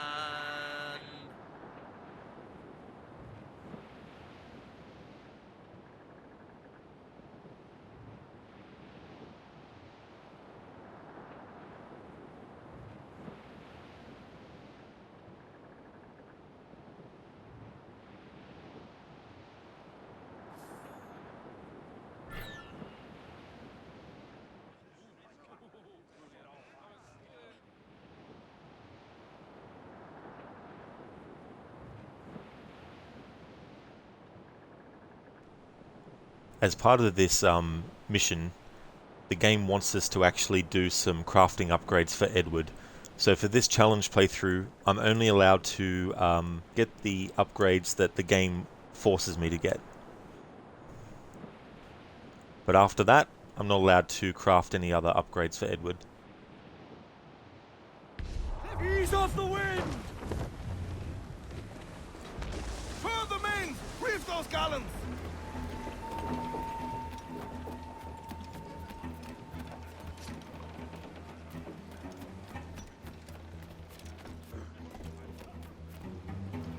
Harbinger, this is where he stopped after buying the first Resident Evil 3 games. The thought of the open sea triggered the AC Odyssey PTSD.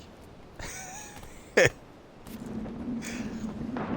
thought of the open sea, yeah. Okay, so we have to shoot an iguana as one of the optional objectives. So I'm only allowed to use the pistol to get that done.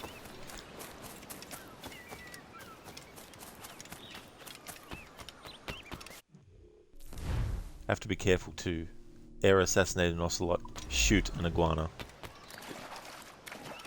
There's an ocelot, need to air assassinate those. There's an iguana though, need to shoot this. There we go, now that the optional objective to shoot an iguana is done, I'm not allowed to use the pistol again.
Now that's booty.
Alright, so I need to craft a health upgrade and a new holster. I can exit out of it, but every time I do, the game goes back into it automatically. Which means the game is forcing me to do it. So for the optional objective, or for the main objective, if it tells me that I have to do a certain thing, that's what I need to do. Alright, so it was a new holster and a health upgrade.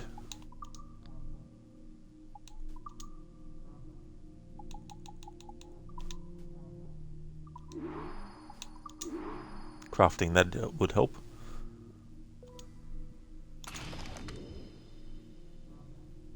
And a health upgrade. Okay, so for the rest of the playthrough, I'm not allowed to get any of these crafting upgrades. Pistol holster 3 and 4, health upgrade 2, 3 and 4, pistol ammo pouch 1 and 2, smoke bomb pouch 1 and 2, dart pouch 1 and 2, berserk dart 1 and 2. Well, I can craft these. These are actual ammo, but I can't use them in the game unless the game forces me to, or if it's an optional objective. Now that we've done that, we go back to the ship, and I'm glad that they added fast travel points via these little boats. They'll take you back to the ship.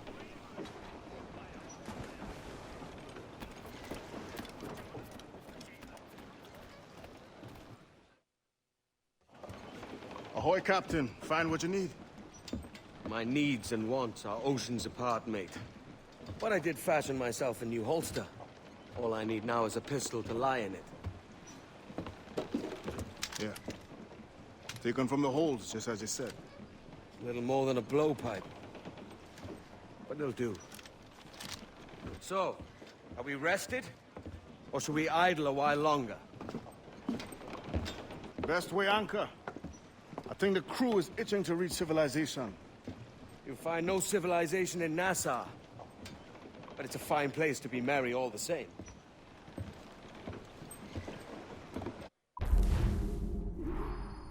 There we go. Optional objectives. Shoot an iguana and air assassinate an ocelot.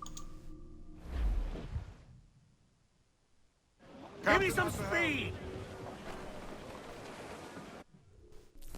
Alright, now that I can, just want to recap the last sequence. Sequence 2, the Spanish Main, in which Edward Kenway dallied for a time in Havana under the false name Duncan Walpole, whereupon he came into contact with men calling themselves Templars, named Laureano Torres, Woodes Rogers, and Julian Ducasse. It was from these men that Edward attempted to collect his monetary reward, and here too that he inadvertently joined the Templar Order, attacked and killed a sort called Assassins, and met a strange man referred to as the Sage. A mysterious location called the Observatory was talked about, with reverence by all. Shortly thereafter, the Sage escaped the Templars' prison, just as Edward's deceptions were discovered.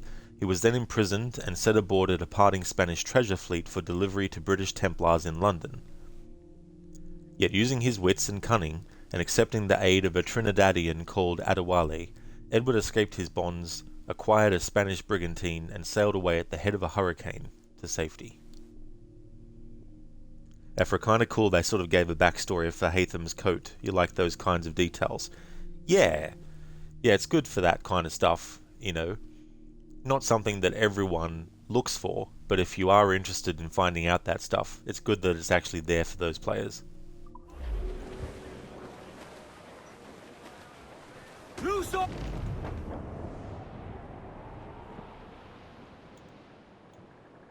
Hey boys, oh, as I was going to Derby, it was on a market day. I met the finest ramsel that ever was fed upon a. That's a lie, that's a lie, that's a lie, lie, lie. This ram and I got drunk, sir, as drunk could be.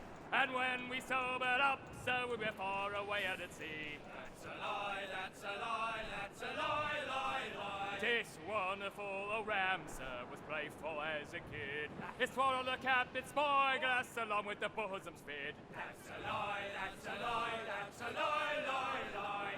The night was very rough, sir, the wind like ice did feel. He borrowed me suit of oilskins and tore All me in the chicken stunsail! meal. That's a lie, that's a lie, that's a lie, lie. royals and toys! Shorten all sail! But halfway up he lost his nerve, he had an awful fright. That's a lie, that's a lie, that's a lie, lie, lie. One morning on the poop, sir, afore 8 bells was struck, he climbed up to the sky's yard and sat down on the truck. That's a lie, that's a lie, that's a lie, lie, lie. Ah, this wonderful O'Gram, sir, he tried a silly trick. He tried to jump the 5 buffets and landed in a rick. That's a lie, that's a lie, that's a lie, lie, lie. This wonderful O'Ram, sir, it grew 2 horns of brass. One grew out of his shoulder blade, the other turned into a mast. That's a lie, that's a lie, that's a lie, lie, lie. The crew of the good ship Jack Ties have shorten sail, get off the squall. Crowd of sailors who never Furl all sail! Do you hear the news? That's a lie, that's a lie, lie, lie. Afro speed of a brig looks like a frigate of firepower of a man of war.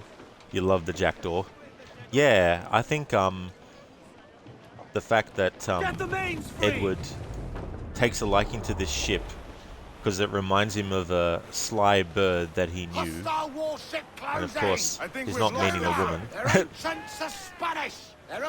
but an actual bird called the Jackdaw. And I like how it's more than just we need to give this ship a name. But I also love that later on, Woodes Rogers, in that whole drunken, fueled eagle vision dream that Edward has, how he mentions the jackdaw and the story about the jackdaw bird who thought itself as an eagle, trying to lift the ram off the ground because it saw an eagle do it, you know, is really fitting for Edward's character, you know, and his desire to do great things, but not necessarily having the actual ability to do so. Hey there, Milan. Welcome on in. I hope you both had a good rest. How's it going?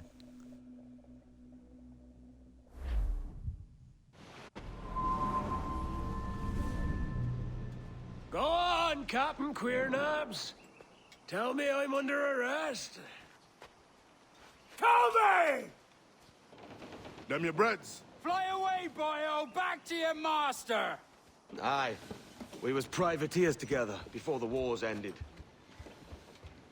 I'll see you ashore.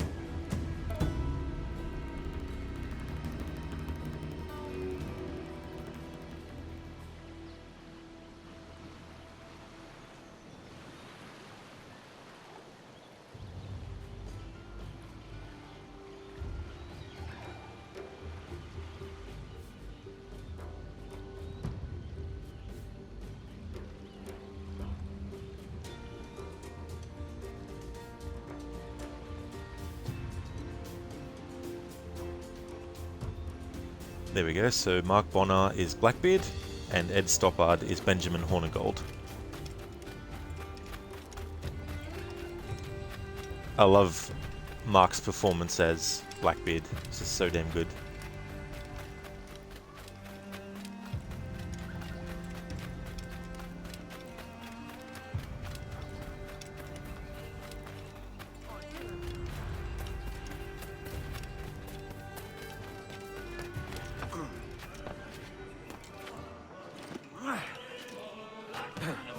Yeah, Afro, it's such a great tune.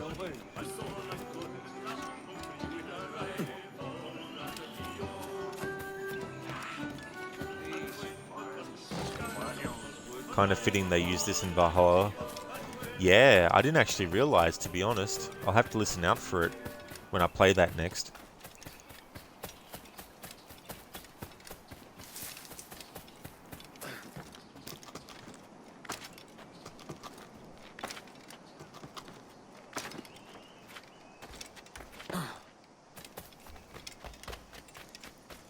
Plays in Vinland. Cool.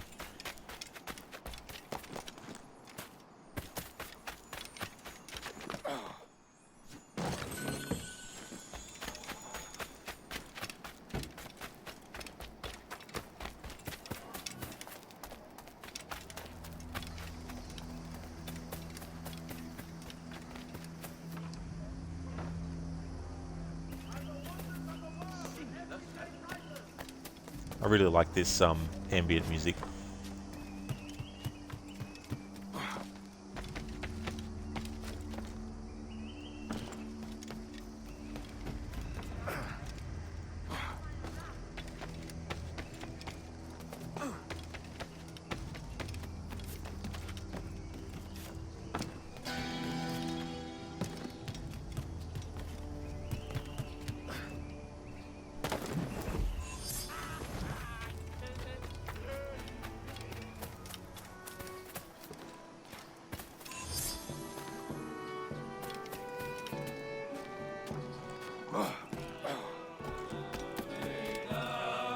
Drunken Sailor. Awesome. My favorite sea shanty. Well done. Most diverting. What is... Milan, your flame-cooked pizzas were really nice yesterday and you're both rested. Gaia is darting about wanting to go out, so you'll have to open a hatch for her in a bit after you've relit the stove. You're going on Black Flag yourself later when you're fully awake. That's awesome that your pizzas went well. That absolutely sounds damn delicious. And that's good as well, you know, that you're going to be able to let Gaia out and have a bit of a run around.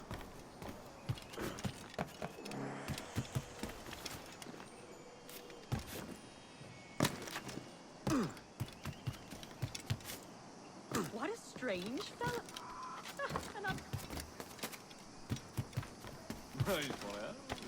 Afro chasing tunes in Black Flag are fun, the same thing in Valhalla. Awful just because of the parkour. Yeah, the parkour in Valhalla just does not suit running on stuff. Like, Eivor seems to sometimes just trip for no reason.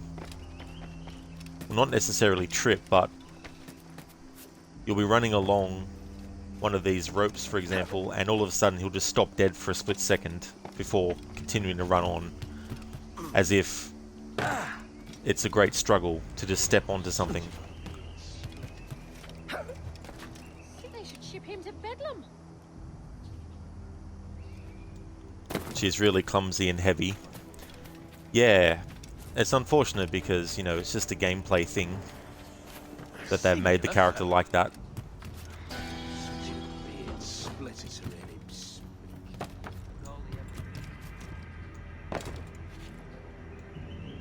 Amazing what passes Randy for Dandio. entertainment these days.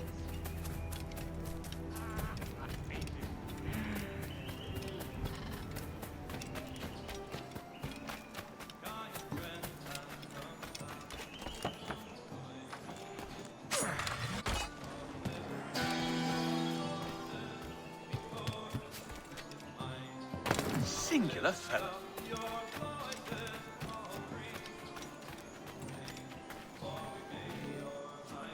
Paddy Doyle's boots.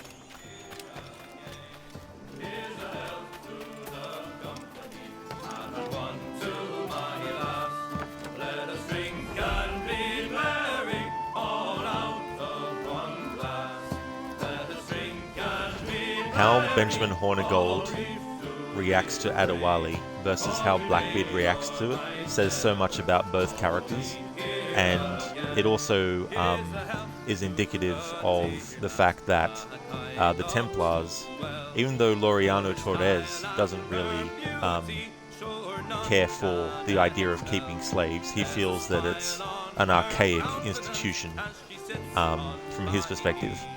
But Adewale knows what it's like to be a slave. He's got experience in that respect. And I wouldn't be surprised if Benjamin Hornigold is a supporter of slavery. My God, you're a sight for salty eyes. Come you in and have a drink. Morning, all. I can wait. Who's this? Adewale, the Jackdaw's quartermaster. Jackdaw. You named your brig after a poxy bird. Ade, these lads are the better part of our growing confederacy here. Ed Thatch, Ben Hornigold, James Kidd. You let him carry a pistol, do you? Peace, Ben. Ade saved my life. And now we're looking to find a crew to fill out the rest of my ship. Well, there's scores of capable men about. But use caution. A shipload of the King's sailors showed up before night back, causing trouble and knocking about like they own the place. Right. I'll see who I can muster.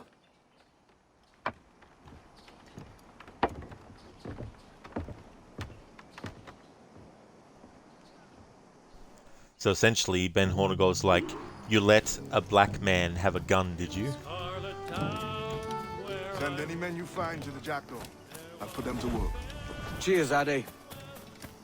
Basically showing that Benjamin doesn't trust Adewale simply because of his skin color. Whereas Edward Thatch, when Edward introduces Adewale to both of them, what does Blackbeard comment on? The ship. He's just like, you named your ship the Jackdaw after a poxy bird. You know. So the reactions to Adewale from both characters are just so very different, but they show you how they view Adewale and also other people of Adewale's race and color.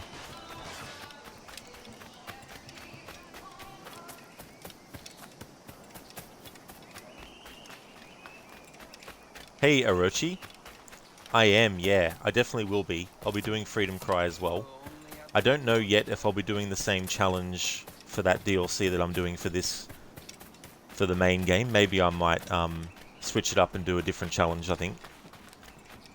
But I'll decide that before we get to it. Alright, pirates recruited. Need to disarm and kill guards.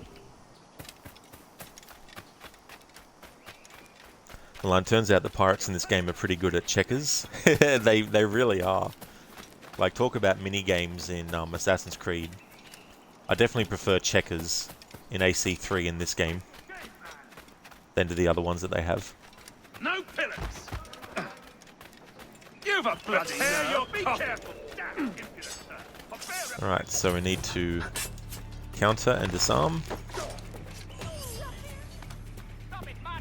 And then kill. Although, it might be treating the two separate. As in, I need to kill the dude with the weapon we disarm from him.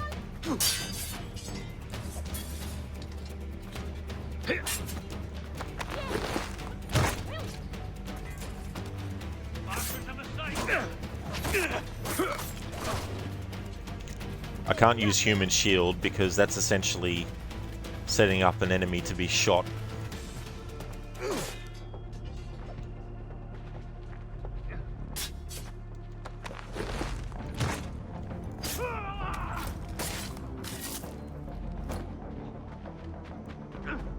Yeah, it'll only count it if I do that. So for this optional objective, I'm allowed to use weapons that aren't a hidden blade. But only as long as it's the sword I disarm from them. Faster, lads! We're losing ground!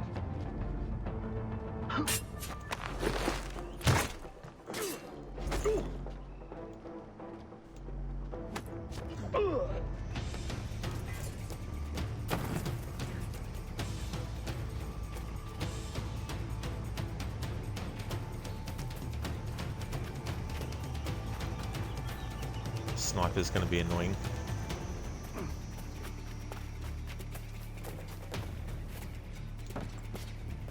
I've got a clear shot! Milan, oh, you love using human shield. I do too. It comes in handy so many times. I mean, yeah, technically it's not Edward shooting the enemy, but I'm also going to include not using the human shield. What's all this pissing and moaning about? Has something happened? Soldiers have come, that's what's happened. Sent by the king himself. Keep him in sight! I never meant anything by it. Come together! And sack!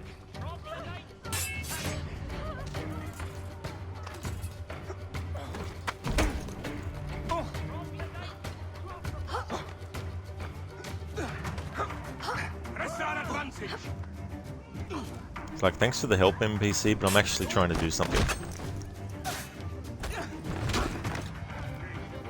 Does that count? It does, cool.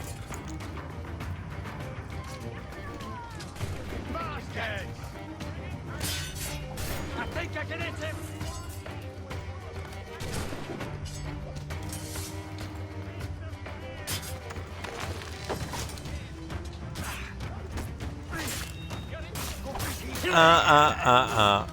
Come on, game. I'm not counting that because I was actually aiming at the enemy that I first started attacking.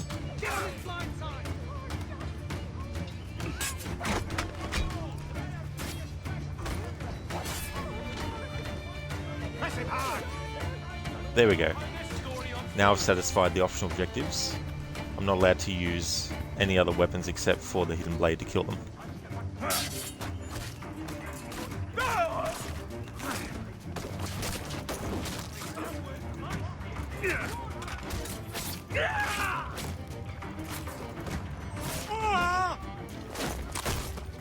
There we go.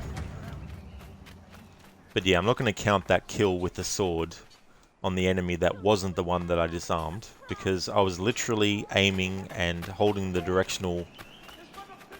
control towards the enemy that I was attacking, and then all of a sudden Edward like lunges at the other enemy.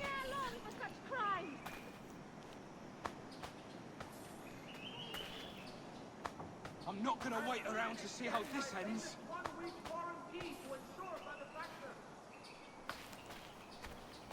It's not worth my skin. Run! Why brandis weapons here? Clear shot on us. Clear shot. Time to get back to Alright, I can't loot the body because I've already done it.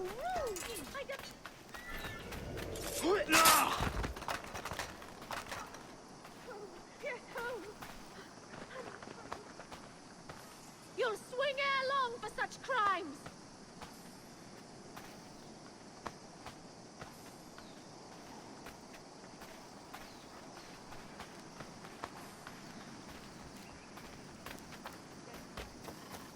Hey there, Matthew.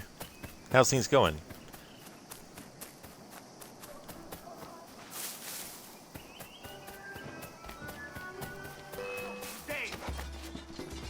Back from the public house, no doubt.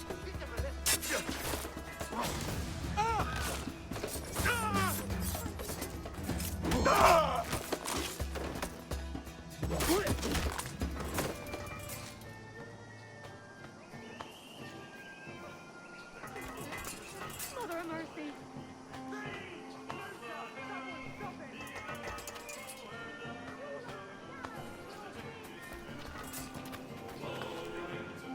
Pillaging right in here, are you? You pay me. Clear away the morning dew and blow, boys, blow.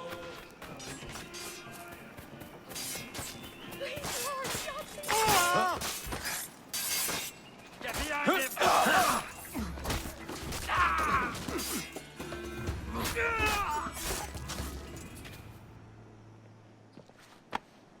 Thanks. Kenway, isn't it? I'm with you. I like the one who goes, Jack, thanks you hardy. Hope we come across it.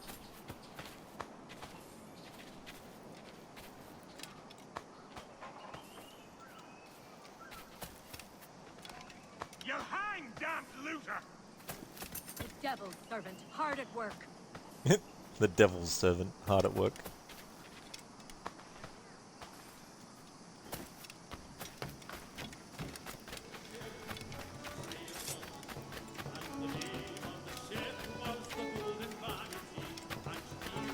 I like doing this with the hidden blades, especially in the games where you have two, because it's almost like an eagle. But we know better, don't we? The way that Edward's arms are out to the sides. And the wonders of the world at everyday prices!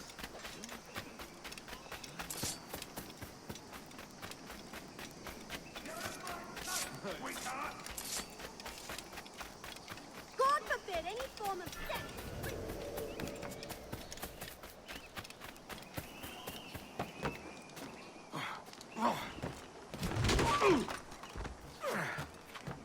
That kill's okay, because I had the hidden blade equipped.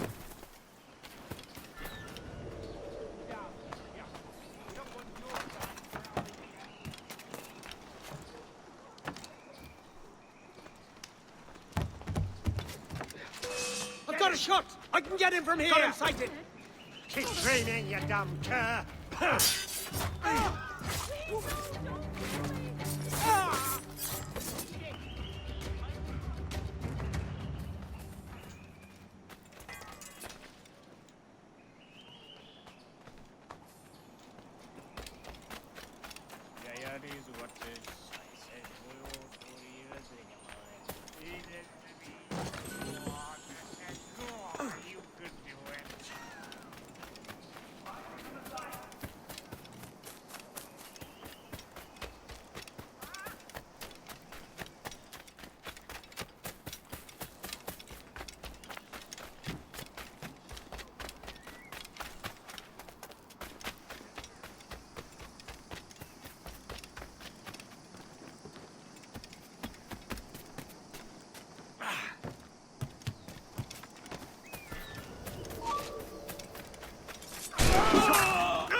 Milan, you're going to confuse you today because June will be chatting on here too this morning and you'll have to guess which of us is talking.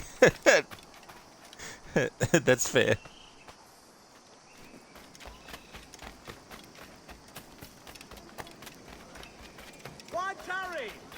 Yes, I'll be none the wiser who's typing. This is true.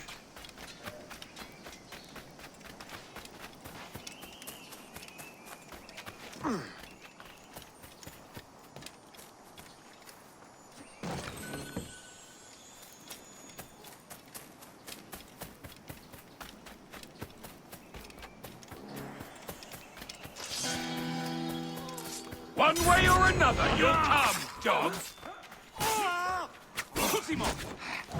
Harken the sense, lads. You're all mad as sea dogs in a bloodbath. Storm along, John. Pulled me from the deep there, Captain. Jack thanks you hearty. Yes, he said it. Jack thanks you hardy.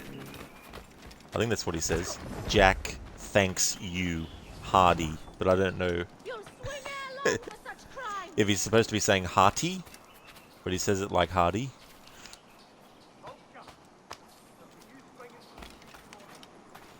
Vulture, it'll be you swinging from the tree tomorrow. I love guards and NPC dialogues in these games.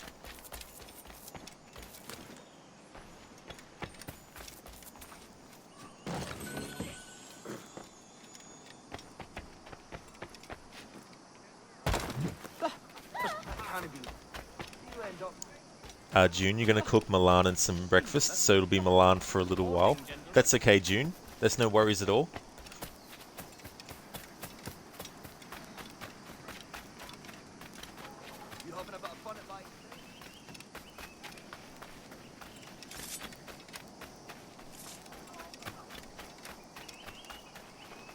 Captain Kenway, come fast! There's soldiers of Captain Man in irons. They mean to hang him. This pirate bears the blood of many innocents on his hat. Oh, clip me through the ground, through it. It's in his sights. Right now, Alright, there's no interact button with the pirate.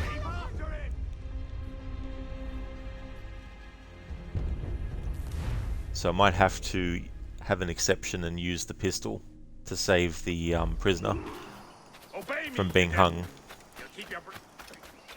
Yeah, optional objective, shoot the rope to save the pirate. So I'm allowed to use the pistol just for that. Hey there, Zereth. Take my sugar. Take anything you like. We are finally back at that game on which that immortal line was spoken by Steed Bonnet. The Assassin's Creed Universe's version of Guybrush Threepwood. Of many innocents on his hands. His Majesty's honourable rep. Right here, the shot was fired.